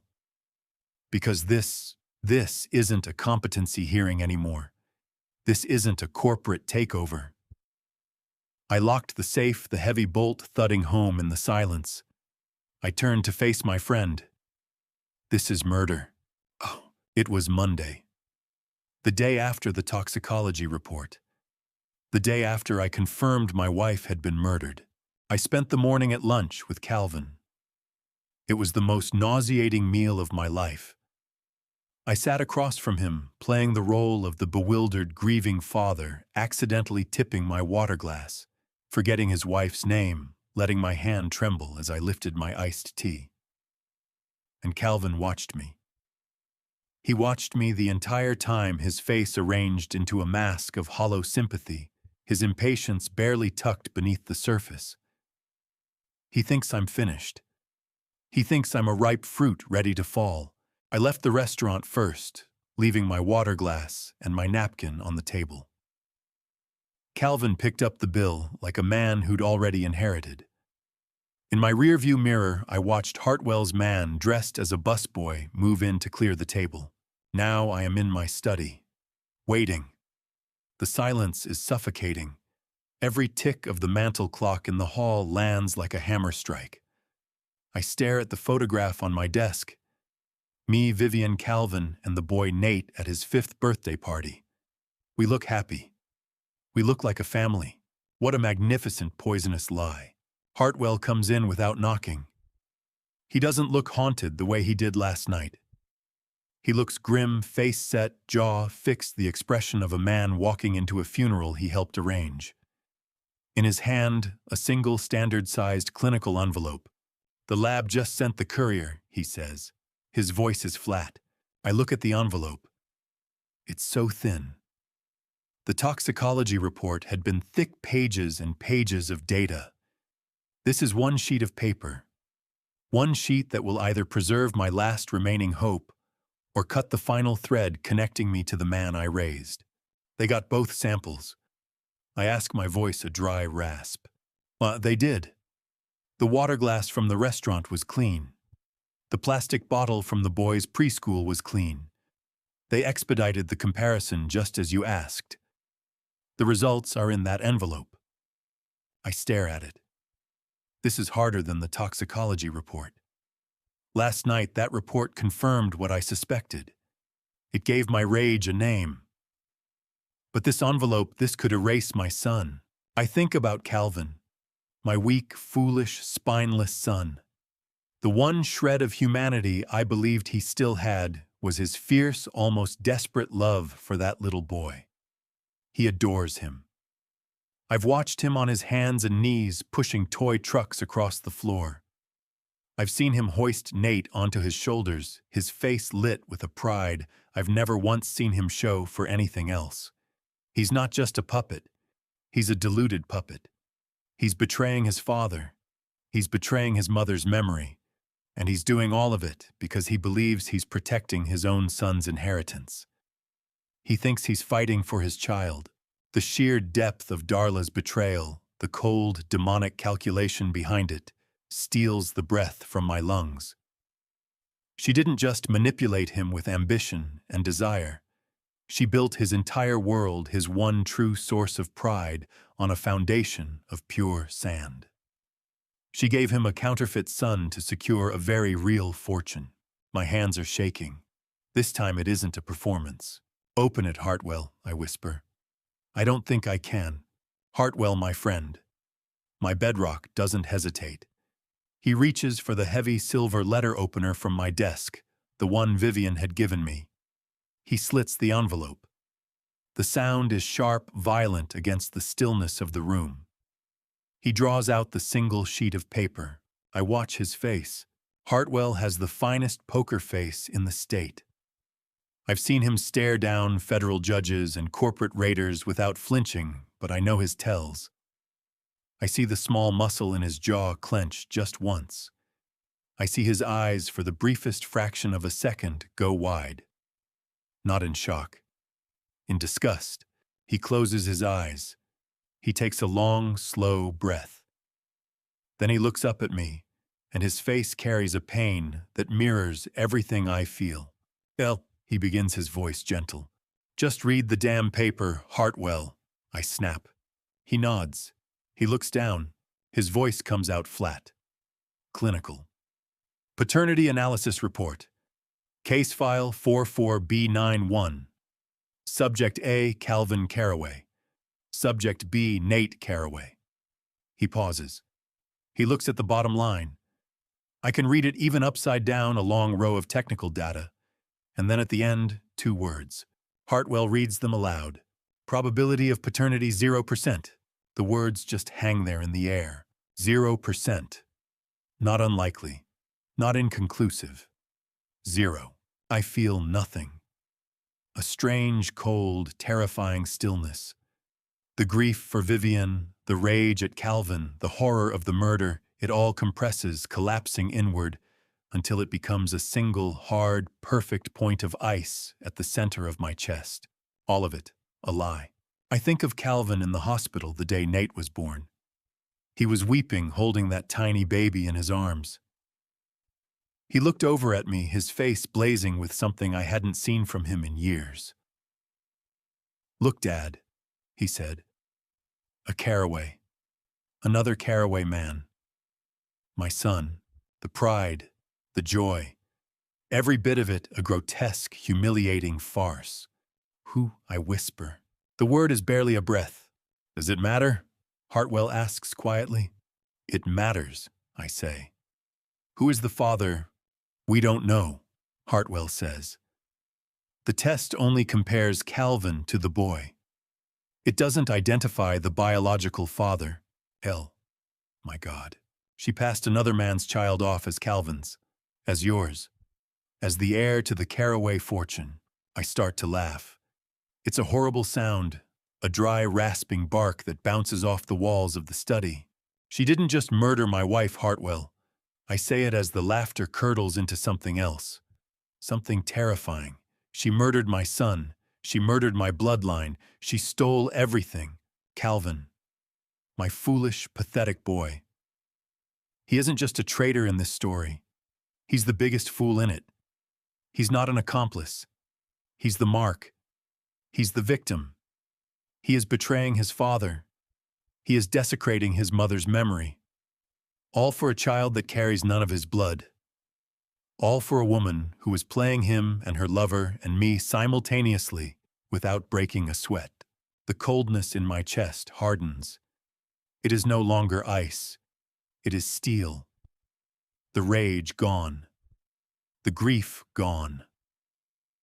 What remains is the CEO, the man who constructs empires and the man who levels them. "Martomil," I say. My voice is perfectly level. He looks at me worried. "L. That meeting next Friday, is it confirmed?" "Yes. The full board, all VPs, everyone. They're all expecting your retirement speech." Good. I cross to my large desk calendar and look at the date. Friday the 13th. How appropriate. "I want you to add some names to the invitation list." I pull out a pen. "Who?" "Darla's parents. Fly them in, first class, their flights, their hotel, their car service, all on the company. Tell them it's to celebrate their daughter's new role at the head of the Caraway Empire. I want them front and center." Hartwell smiles, a thin, grim smile. "Consider it done. They'll be there." Good. I want Dr. Moorfield there." Hartwell's smile disappears. "What, L? No, we can't show our hand. He's a murderer. We hand him to the police." "Oh, we will," I say. "But not yet. I want him in that room. Tell him it's a private medical consultation, that the senile old man wants to discuss changing his medical power of attorney to a new physician. Tell him there's a $10,000 bonus for his discretion." I pause. "He's greedy. He'll come." This is getting theatrical. It's dangerous." "It's not theatrical," I snap. "It's justice. It's the only thing Vivian has left. They humiliated me in that boardroom. They declared me incompetent in front of my own people. Now I am going to dismantle their lives in that exact same room in front of everyone they were trying to impress." I glance at the clock on the wall. 3 p.m. "One last call, Hartwell. After you invite her parents and her lover who, Chatisium, the Charlotte Police Department, Homicide Division, tell them you have a sealed package of evidence in a first-degree murder case. A toxicology report, financial records, surveillance photographs. Tell them to send 2 of their best detectives to the lobby of my building, not the boardroom, the lobby at 3:15 p.m. sharp next Friday. Tell them to wait for your call. Tell them when that call comes, they'll be coming upstairs to arrest a killer. Hartwell nods slowly. His eyes are gleaming. He understands. Shush, she's arrogant, I say. She's riding high. She believes she's already won. And when I show her that DNA test, when she understands she destroyed everything for nothing, she is going to break apart. And I am going to be standing right there to watch it happen. I move back to the window and look out over the city I built from nothing. She took my wife. She took my son. She tried to take my company. Next Friday, Hartwell, I am taking all of it back. It is Friday, 3 p.m., the day of my execution, or as Darla believes, the day of her coronation. The main boardroom at Caraway Premier Logistics is packed so tightly that extra chairs have been brought in along the walls. The air is dense, electric, charged with anticipation. My entire senior staff is assembled. Hank, my CFO, Lorena, my head of logistics. They line the long mahogany table, their expressions grim, their eyes avoiding contact. They look like mourners at a second funeral. And then there is the gallery of the damned. Seated in the front row, arranged like visiting royalty, are Darla's parents. I flew them in first class, exactly as I promised. They look precisely as I imagined, smug, entitled, radiating a quiet, reflexive arrogance. They are here to watch their daughter claim her prize. Beside them sits Dr. Chadwick Moorfield, my wife's killer. He looks slightly edgy, a little out of place, but he's here. The $10,000 bonus for his discretion was a hook he couldn't walk away from. He believes he's here to witness a simple document signing, collect his money, and be gone by dinner. He has absolutely no idea he is the guest of honor at his own undoing. And at the head of the table in the seats of power sit Calvin and Darla. My son is a pale, sweating wreck. He adjusts his tie every 30 seconds. He won't look at the door. He won't look at anyone in the room. He just stares at the blank screen on the wall in front of him. But Darla is magnificent. She is a queen. She has come dressed in a stark white suit, a deliberate symbolic choice. She is triumphant. Her smile is blinding.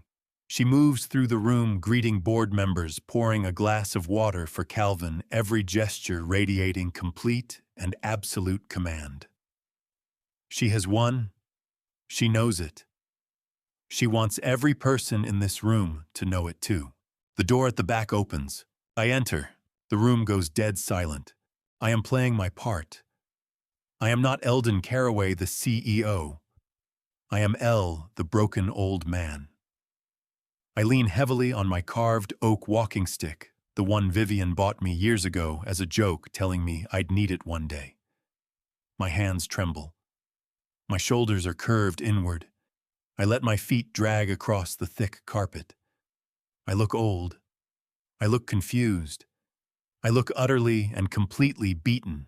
I shuffle slowly toward the head of the table. Calvin flinches as I draw near, but he does not look up. "Thank you," I whisper. My voice is a dry, frail rasp. "Thank you all for coming." I grip the back of my chair as though simply remaining upright requires everything I have. I know this has been a hard week for all of us. After Vivian, I let my voice fracture. I stop. I take a long, shuddering breath. The pity in that room is so thick I could drown in it. My health. I continue, my voice trembling. As my family has rightly pointed out, my health is not what it was. I look at Calvin with the eyes of a shattered father. My son was right. I am tired. Darla decides she has indulged this display long enough. She rises from her chair and places a hand on my arm, a gesture of patronizing, counterfeit comfort. Her smile is bright enough to burn. "Cha, please," she says, her voice pitched to carry across the whole room. "Let me." You shouldn't have to strain yourself. She turns to address the board, and in that pivot, she claims the room as hers. Thank you all for being here, she says, her voice ringing with authority. As you know, my father-in-law Eldon has endured an unimaginable loss, and it has taken a toll on his condition. She looks at me, her eyes full of that practiced, perfectly calibrated, poisonous sympathy. He is a great man, a legend, and that is precisely what makes this so difficult. But we as his family must do what is right for him and for the company he and Vivian built together. She clicks her remote. The massive screen at the end of the room, the same one I had used for my performance the week before, remains blank. This time she has no need for manufactured evidence. She has my surrender. My father-in-law. She continues, her voice smooth as poured oil, has arrived at a brave and necessary decision. After extended discussions with the family, he has chosen to step down. It is time for him to retire. A wave of muted, respectful applause moves through the room. The relief is palpable. The eccentric old man is going quietly. The company is safe. I stand there, head bowed, both hands resting on my walking stick. The perfect image of a defeated king. Darla soaks in the moment. She is not finished. Shaki. And, she says, lifting her voice. He has also made a decision regarding the future of Caraway Premier Logistics. He has chosen to pass the torch, to secure the legacy. He has decided to transfer his controlling shares and the title of CEO to his only heir, to his grandson, my son, Nate Caraway. Another ripple of murmurs. Quick but logical. The old king steps aside. The young prince, just 5 years old, is named his successor. Of course, she adds with a small, self-deprecating laugh. A 5-year-old cannot run a company of this size. So as Nate's legal guardians, my husband Calvin and I will serve as co-regents. We will serve as interim co-CEOs, managing the trust and steering this great company into the future exactly as Eldon and Vivian would have wanted. She drapes an arm around Calvin's shoulder. He looks up, dazed, like a man surfacing from a dream. Her parents in the front row are beaming. They are now the parents of the acting CEO of a $100 million corporation. Darla looks at me. Her smile is a blend of practiced pity and pure, unfiltered triumph. She did it. She killed the wife. She hollowed out the son. She toppled the king. This is her perfect moment. Eldon, she says, her voice soft. Would you like to say a few words before we sign the papers? This is it. The moment she has been savoring. My final humiliation. My public surrender. I look up. I draw a long, rattling breath. I grip my cane. I look at Darla. I look at Calvin. I look at the board. Yes, I whisper. I would.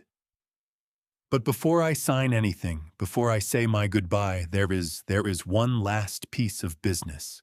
Darla's smile tightens. She doesn't like the sound of that. I think we've covered. No. I say, my voice climbing just slightly. My attorney, Mr. Hartwell, he has a final report. A clarification for the board before I go. I nod toward the back of the room. Hartwell, are you ready? Darla's head snaps around. She didn't know Hartwell had been invited. The heavy oak boardroom doors swing open. Hartwell walks in. He is not alone. Flanking him are two of his sharpest junior partners, and they are not carrying briefcases. They are rolling in document carts, heavy-duty litigation carts, piled high with thick red stamped binders.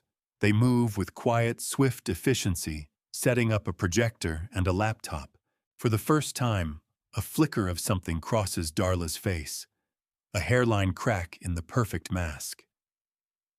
Hartwell, she says, her voice losing its warmth. What is the meaning of all this? This meeting is a formality. Hartwell ignores her completely. He plugs in the laptop. The massive screen behind Darla and Calvin, the one she had reserved for her own victory, blazes to life. Good afternoon, ladies and gentlemen of the board. Hartwell's voice rings out sharp and cold, cutting through the room's polite silence. Mr. Carraway has asked me to conduct a final audit of all family-related corporate expenditures and potential liabilities. We have identified several alarming discrepancies. He clicked the remote. A logo filled the screen. The Regent Grand Hotel and Casino. First, Hartwell said, "We have an unsecured debt liability of $150,000. This debt is traceable to several high-interest credit lines." Darla scoffed, though the color had drained from her face. "This is ridiculous. What does any of this have to do with this company? This debt?" Hartwell continued, his voice like a blade. "Is tied to these specific expenditures." He clicked again. Casino logos spread across the screen. The Regent Grand Hotel, the Atlantis Resort Caesars Palace, Las Vegas. All charges were made in the high roller lounges. All charges were made by you, Mrs. Carraway. A collective gasp pulled every last trace of air from the room.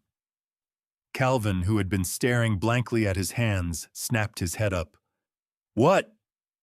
"That is a lie. That is slander." Darla shot to her feet, her voice cracking like a whip. "Is it slander, Mrs. Carraway?" Hartwell asked. He clicked again. A high-resolution surveillance photograph filled the screen. Darla, seated at a high-stakes blackjack table, her face drawn tight with the particular desperation of someone chasing losses, both hands shoving a massive stack of chips forward. The timestamp in the corner read 2:15 a.m. The date was the night before Vivian's funeral. Calvin made a small, strangled sound. "Darla, what is that?" Her parents in the front row stared, their faces rigid with horror. "Honey," her mother whispered. "It's a doctored photo!" Darla shrieked, her composure fracturing. "This is an invasion of privacy. This senile old fool is fabricating all of it." "Are we?" Hartwell asked, his voice dropping to something deathly quiet. $150,000 in gambling debts. A motive, perhaps, a motive to secure a multi-million-dollar corporation by any means necessary. He let that land. "But that," he said, his voice rising, "is just the debt. Let's discuss corporate sabotage." He clicked again. A new slide appeared. A digital invoice for $20,000 paid from an anonymous offshore account. The recipient, a financial blogger operating under the name Market Insider. The memo line, "Carraway Health Report." Darla's eyes narrowed, her mind working. "What is that? That has nothing to do with me." "Are you certain?" Hartwell asked, pacing slowly across the front of the room. "Because this blogger is the one who published the inside account last week. The rumor that Eldon Carraway was suffering from advanced dementia. The rumor that sent our stock price down 2 points. The rumor that you, Mrs. Carraway, presented as Exhibit B in your emergency petition to convene this very meeting." He let the silence work.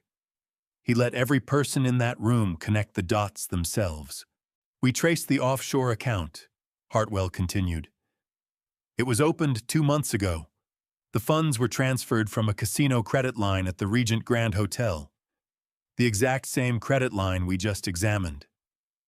The trap had closed. Darla was trembling, her face a white-hot mask of fury.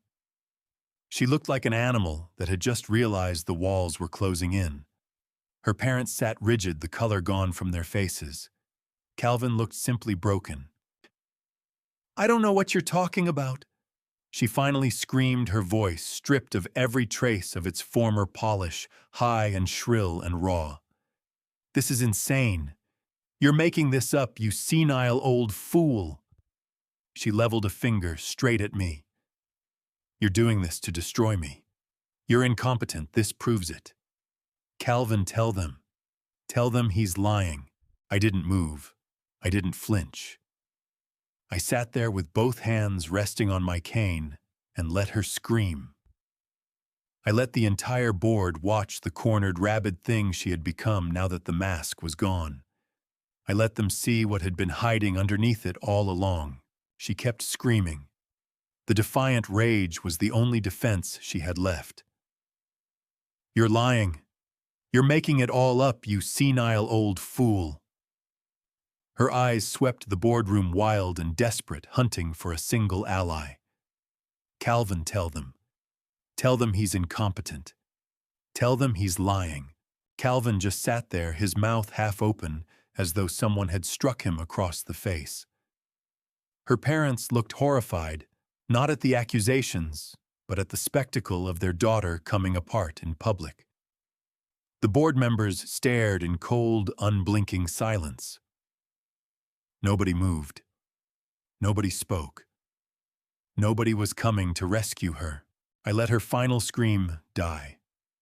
I let the silence that followed stretch and fill and expand until the only sound in the room was the ragged pull of her own breathing. Are you quite finished, Mrs. Carraway?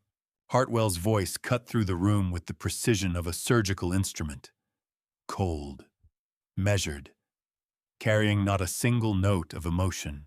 Because, he said, moving at a deliberate pace toward the head of the table, corporate sabotage and financial fraud are merely the first items on the agenda.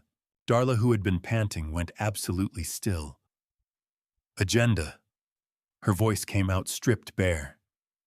This meeting is over. You're fired. Hartwell, you're fired.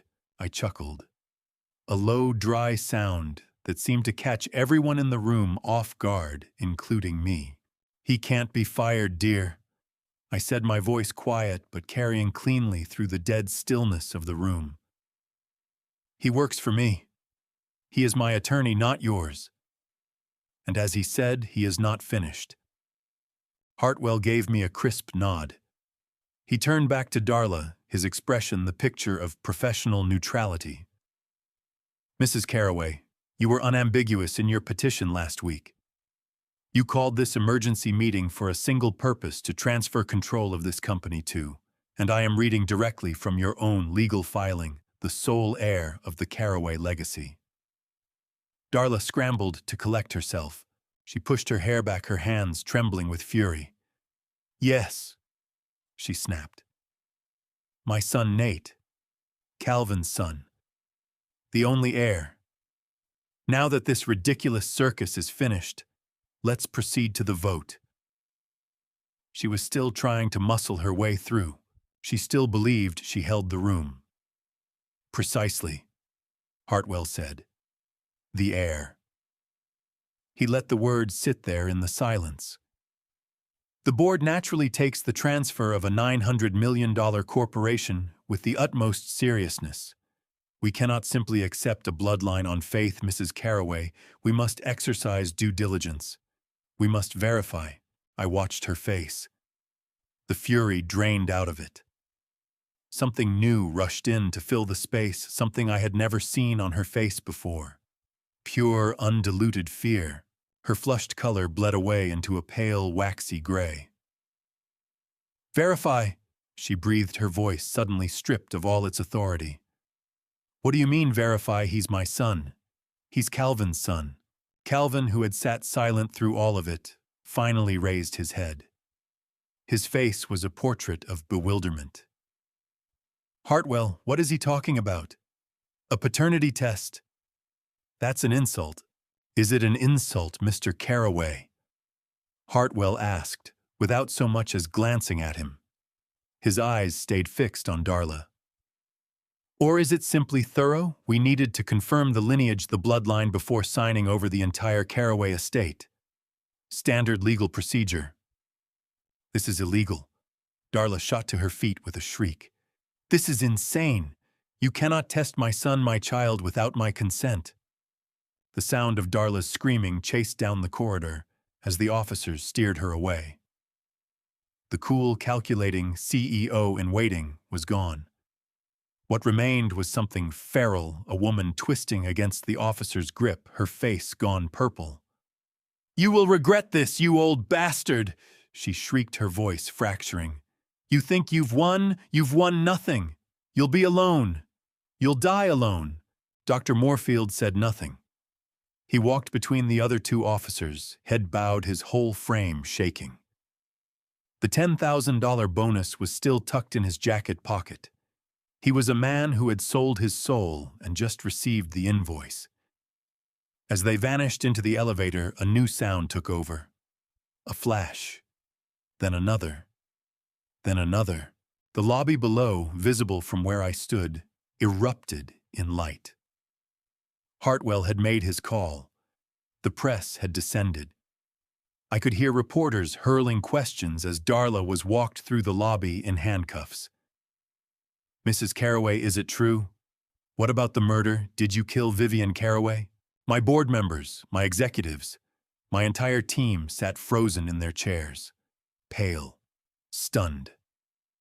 They had shown up today expecting to watch a confused old man step aside, and instead they had witnessed a public unraveling, a murder solved, a bloodline exposed, a federal conspiracy dragged into the light. Hank, my CFO, was the first to stir. He looked across at me, his face carrying equal parts awe, shame, and deep respect. "Elle," he whispered. "My God, we had no idea." I stood at the head of the table, spine straight. The carved oak walking stick lay forgotten on the floor behind me. "I was not the weak old man," I said. "I am Eldon Carraway." I let my gaze travel down the long row of shaken faces. "You're right," I said, my voice filling the gutted room. "You had no idea. You were prepared to vote a man out of his own company on the strength of rumors and a staged performance. You were ready to believe I was incompetent because it was the simpler story." Every one of them flinched. Not one of them could hold my eyes. "As you can see," I said, my voice carrying the weight of iron, "my health is perfectly fine. My mind," I pressed 2 fingers to my temple, "is perfectly clear. Carraway Premier Logistics is not changing hands. Not today, not ever." I looked at each of them in turn, holding each gaze until they shifted in their seats. "You will all return to your offices. You will say nothing to anyone about what took place in this room. You will tell the press no comment, and you will get back to work." I let that land. "This meeting is over. Get out." They scrambled. There was nothing graceful about it. They snatched briefcases, phones, papers. They nearly ran for the door, desperate to put distance between themselves and that room, between themselves and my eyes. Within 60 seconds, the boardroom was empty, except for one, my son Calvin. He was still on the floor, curled against the leg of the massive table, exactly where he'd been. He had not moved. He was still making those sounds, horrible, gut-wrenching, broken sounds. A 42-year-old man weeping like a lost child. The son of a king reduced to a sobbing heap on the carpet. I crossed the room and stood over him, looking down. The rage was gone. The cold calculation was gone. What remained was a vast, hollow sea of grief and pity. He was my son, my blood, and he was nothing. A shell packed with someone else's lies. "Dad," he whispered into the carpet. "Dad, I didn't know." I lowered myself into the chair beside him. Not the CEO chair, just a chair. "You didn't know," I said, keeping my voice quiet. "Or you didn't want to know Calvin." He lifted his face. It was destroyed. Tears, mucus, everything. "I loved her," he choked out. "She told me you were confused. She said you were damaging the company. I just wanted to protect." "So you could protect what?" I cut him off, my voice still low but stripped of all softness. "Her or the lie." The lie that you were a strong man. The lie that you had a perfect son. The lie that you were finally going to be the one in charge. No, he wailed it. Nate, my boy, my son. Oh God. Is it really true, Dad? 0%. The test doesn't lie, Calvin. He is not your son. He was never your son. He was her insurance policy, her leverage, the instrument she used to secure my company. But, he stammered, his mind refusing to hold it. She loved me. Did she? I asked. Did she love you when she was gambling away your future? Did she love you while she was meeting Dr. Moorfield at a cheap motel? Did she love you while she was day after day slowly filling your mother with poison? He recoiled as though I'd struck him. She wouldn't. She couldn't. Not Vivian. She loved Mom. She cried. She was acting. The anger flared back through me. She was acting, and you were her willing audience. You chose the lie because it was easier, Calvin. Easier than being a man. Easier than standing up to your wife. Easier than shielding your own mother. I rose and began to move. You watched her. You saw her work on you, separate you from your family, turn you against me. You knew something was wrong. You knew your mother was deteriorating, not improving. But you said nothing. You did nothing. You simply let it happen. I stopped directly in front of him. She played you, Calvin. She played you for a fool. You betrayed your father. You betrayed your mother's memory. And you did it all for a woman who was sleeping with someone else, and for a child who was never yours. He buried his face in his hands, sobbing. What do I do? What do I do? My life, it's over. It's all gone. I reached into my suit pocket and drew out a single, stiff business card. I looked at it a moment. Blue Ridge Recovery Center. Your life is not over. I said, my voice flat and even. But this version of it is. The version where you are a weak, manipulated, frightened boy. That version ends today. I set the card on the table in front of him. It slid across the polished wood and came to rest right beside his hand. He stared at it, his eyes swimming. Rehab, he whispered. You are an addict, I said in a tone that left no opening. You are addicted to her approval, to the stories she fed you. You are weak, Calvin, and she fed on that weakness until there was nothing left of you. You need to get clean. You need to find out who you are without her, without me. He stared at the card. He didn't reach for it. I turned and walked to the door. I left the carved oak walking stick where it had fallen. I didn't need it. I paused in the doorway, one hand on the frame, and looked back at the broken man on the floor of my boardroom. When you are ready to be a man, I said, when you are ready to build a life on your own truth instead of someone else's lies, then you call me. But don't you dare call me a day before that.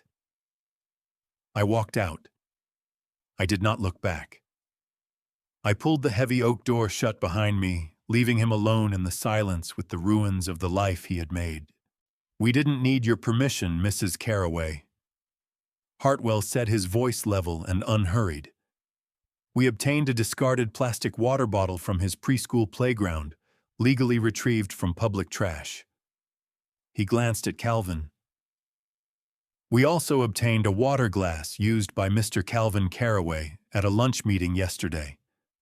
Both samples were legally collected, processed by a certified laboratory, and the results are legally binding. This was the moment. The air in that room had gone so thin, so compressed, I could barely draw breath.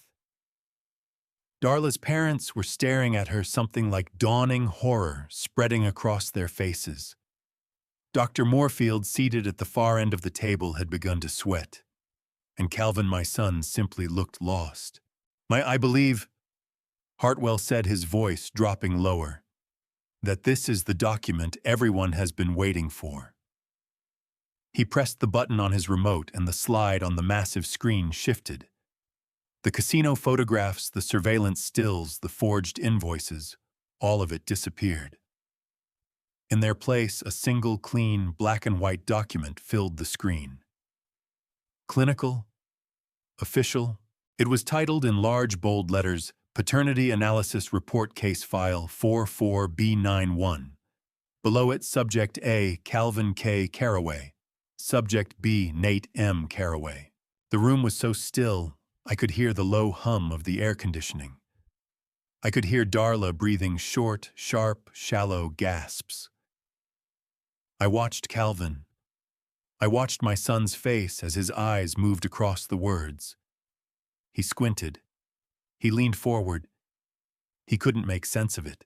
Hartwell let the image sit there for 5 long, agonizing seconds. He wanted them to read it. He wanted it to sink in. Then he clicked the remote one final time. A red box, thick as a bloodstain, appeared on the screen.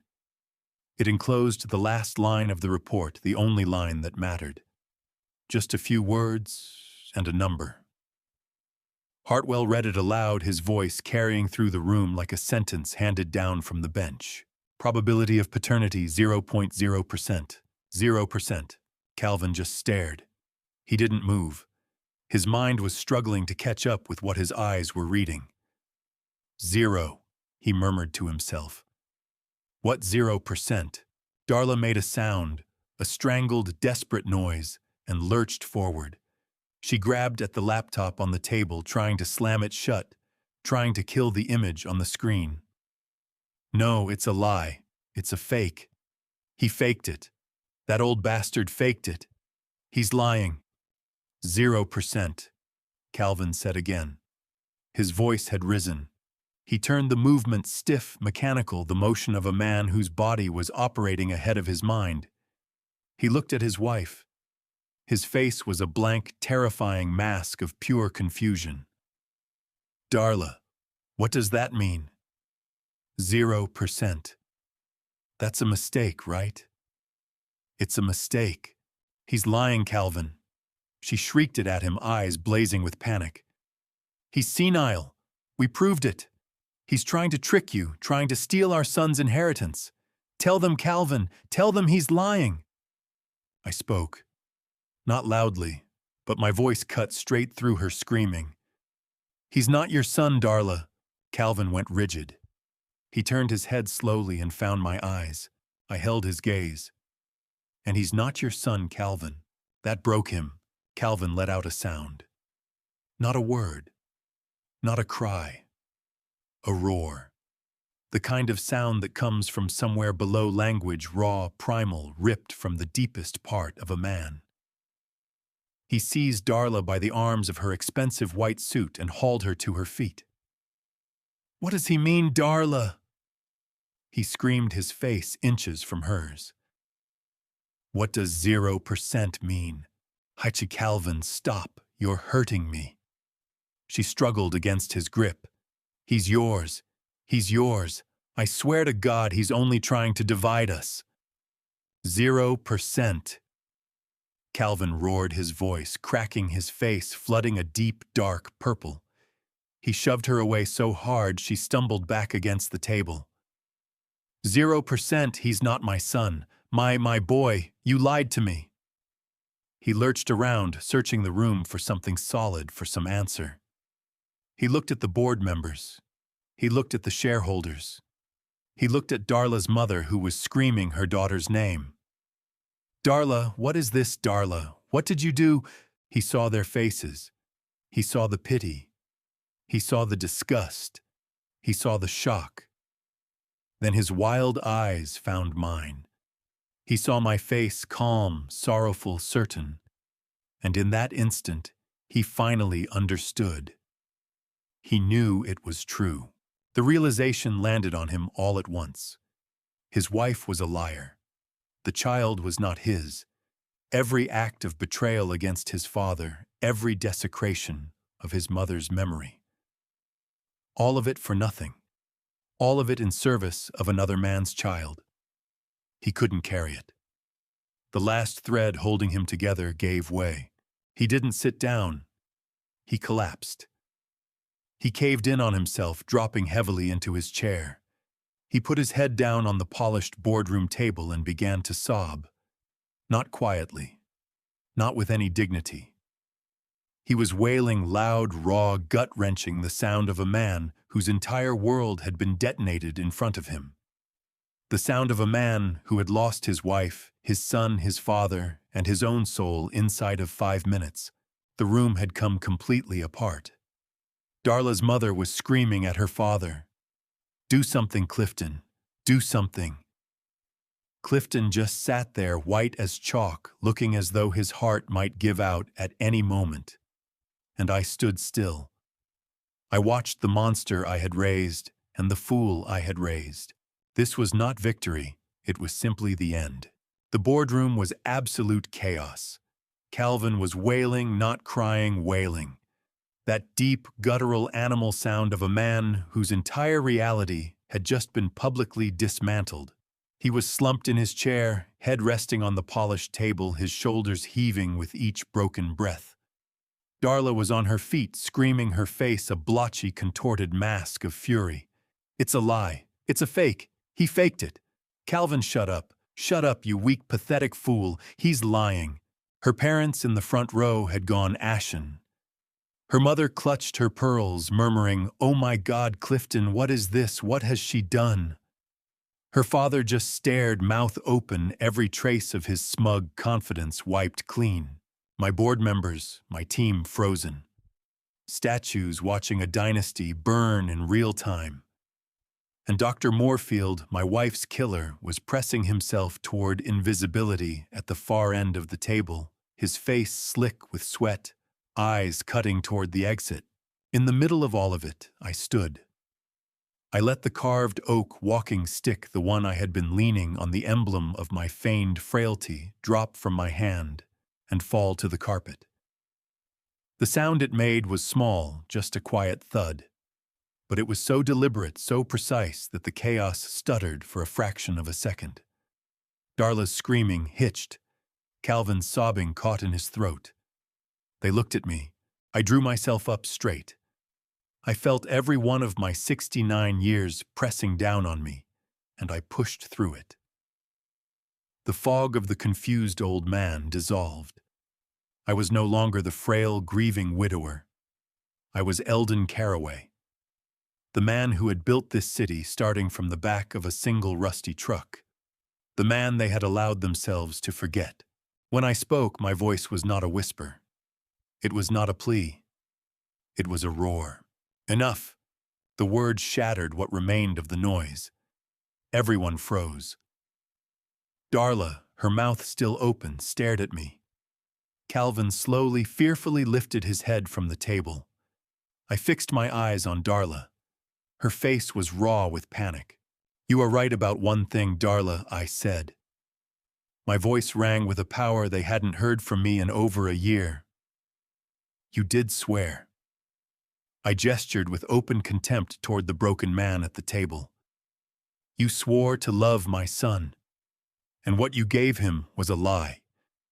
You handed him another man's child to secure your own future." I moved one step toward her. She stepped back without thinking. But you made another vow, Darla. A more important one.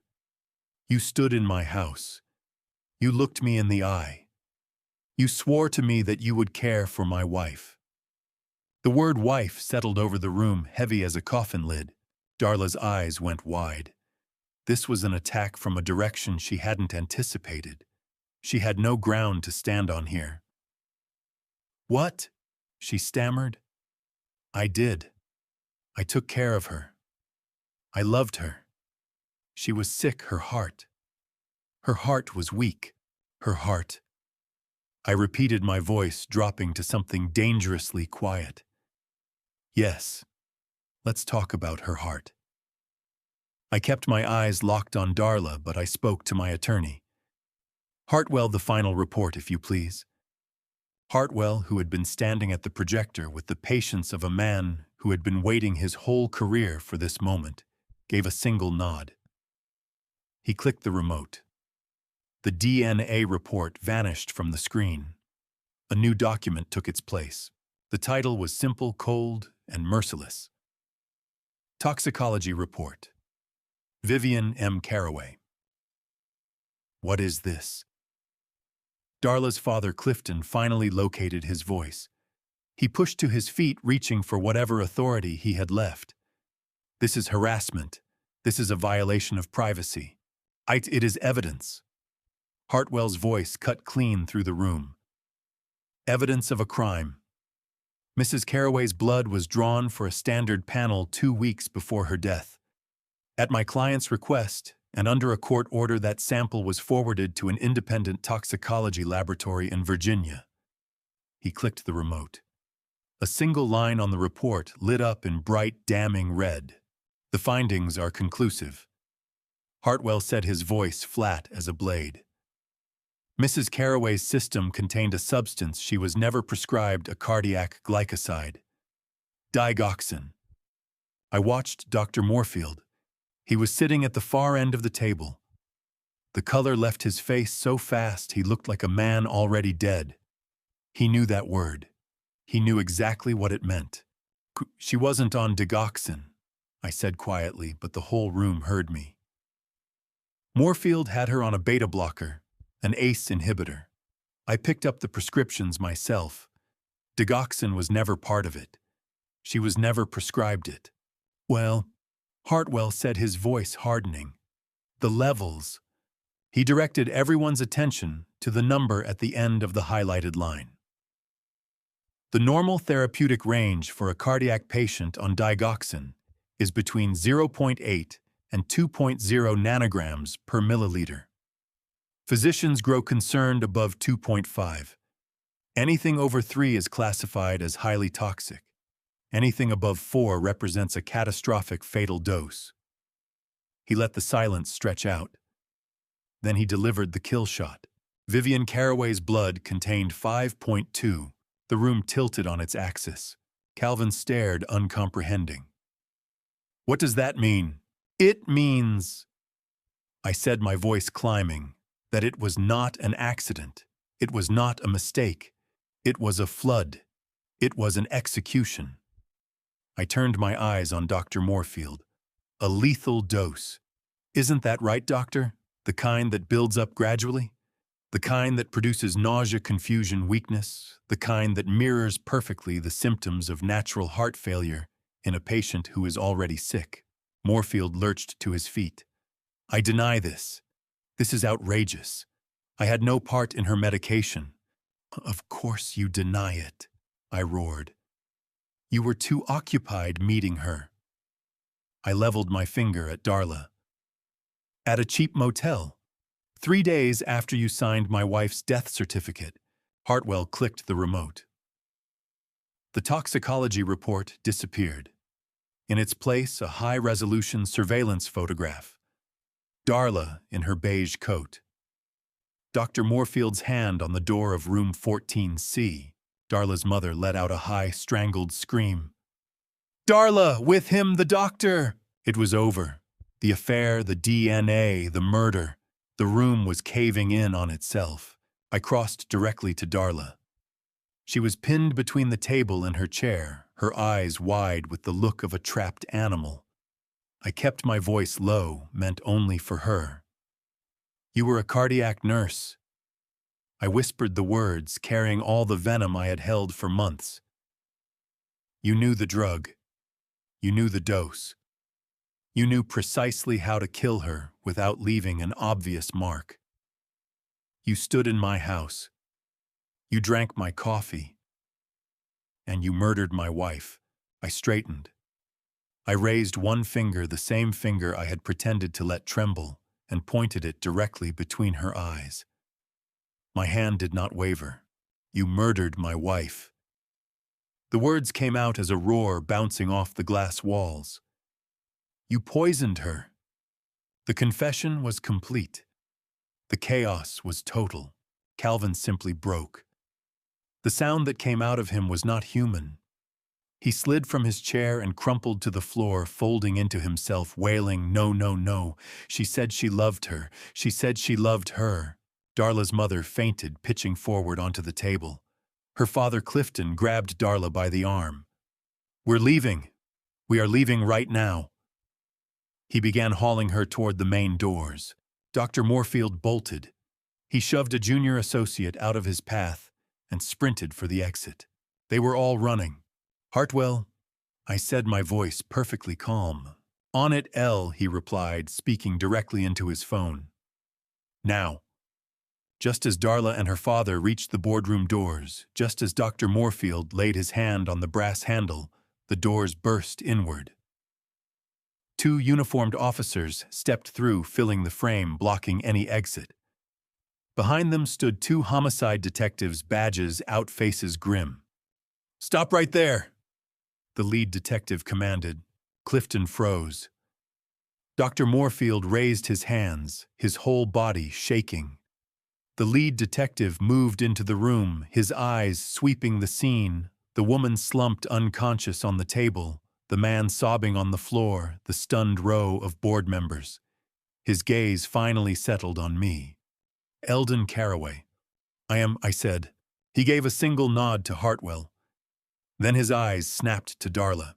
"Stucky Datsun Darla Winthrop, you are under arrest for the suspected murder of Vivian Carraway." He turned to the sweat-soaked, terrified doctor. "Dr. Chadwick Moorfield, you are under arrest for conspiracy to commit murder." The officers moved in. Darla didn't fight. She didn't scream. The shock had hollowed her out. Every trace of fire, every ounce of arrogance and cold confidence gone. She was empty. As they drew her hands behind her back, she turned and looked at me. Her eyes were no longer calculating, no longer triumphant. They were blank. She whispered the word, barely making it out of her throat. "How did you know?" I stepped close enough that only she could hear me. "You murdered my wife," I said. "You tried to take my company. You fabricated my bloodline. But you made one fatal mistake." She held my gaze, her empty eyes asking the question. "You thought I was stupid," I whispered. "You forgot I am this company, and I protect what is mine." 6 months. 6 months have passed since the afternoon I reclaimed my company. 6 months since the day my world ended and began again inside the same few hours. The boardroom is quiet now. The reporters are long gone. The company is stable, stronger even. My team understands exactly who is in charge. But today I am not the CEO. Today I am just a man. I am standing in the soft green of the cemetery. The morning sun presses warm against my back. The air carries the scent of fresh-cut grass and damp earth. I am standing in front of Vivian's grave. The marble is smooth and cool beneath my palm. Vivian M. Carraway. Beloved wife, adored mother, 1955 to 2024. I brought a single white gardenia, her favorite. I set it gently against the stone, my fingers tracing the engraved letters of her name. It is a ritual I have kept every week. But this week is different. I am not alone. I am holding a small, warm hand. Nate's hand. He is 5 years old. He is innocent. He is the only piece of this entire wretched affair that came out clean. The courts granted me full custody last month. He is my grandson, not by blood perhaps, but by love, by duty. He is a Carraway now. That is all that matters. He does not understand where his mother is. He does not ask about Calvin. He knows only that he is safe with me. That is enough. Darla is in a cell awaiting trial.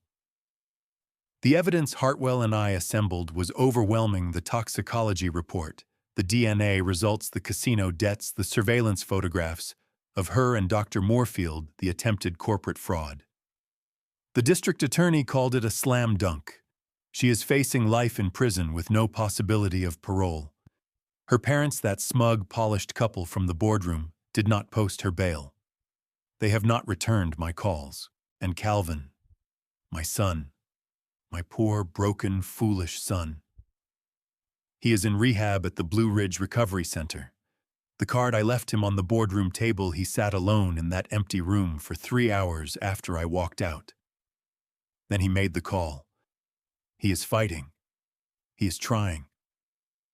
The doctors say he was completely codependent, addicted to Darla's approval, paralyzed by her anger. He is trying to learn what it means to be a man. I don't know whether he'll get there, but he is trying. I look down at the cool marble. I kept my promise, Vivian, I whisper. The words drift away on the breeze. I kept my promise. I know you suspected her. In those last days, you tried to warn me, and I was too consumed by grief to hear you. I'm sorry for that. But you were right. You were right about all of it. I tightened my hand around Nate's small fingers. Granddad. He looks up at me, his eyes wide and curious, not understanding who I'm speaking to. It's done now, my love, I say to the stone. She can't hurt us anymore. She can't touch your company.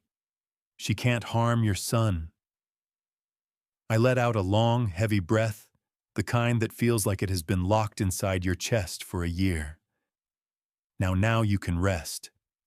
You can finally rest in peace. I look down at Nate. He smiles up at me. A real smile. A child's smile.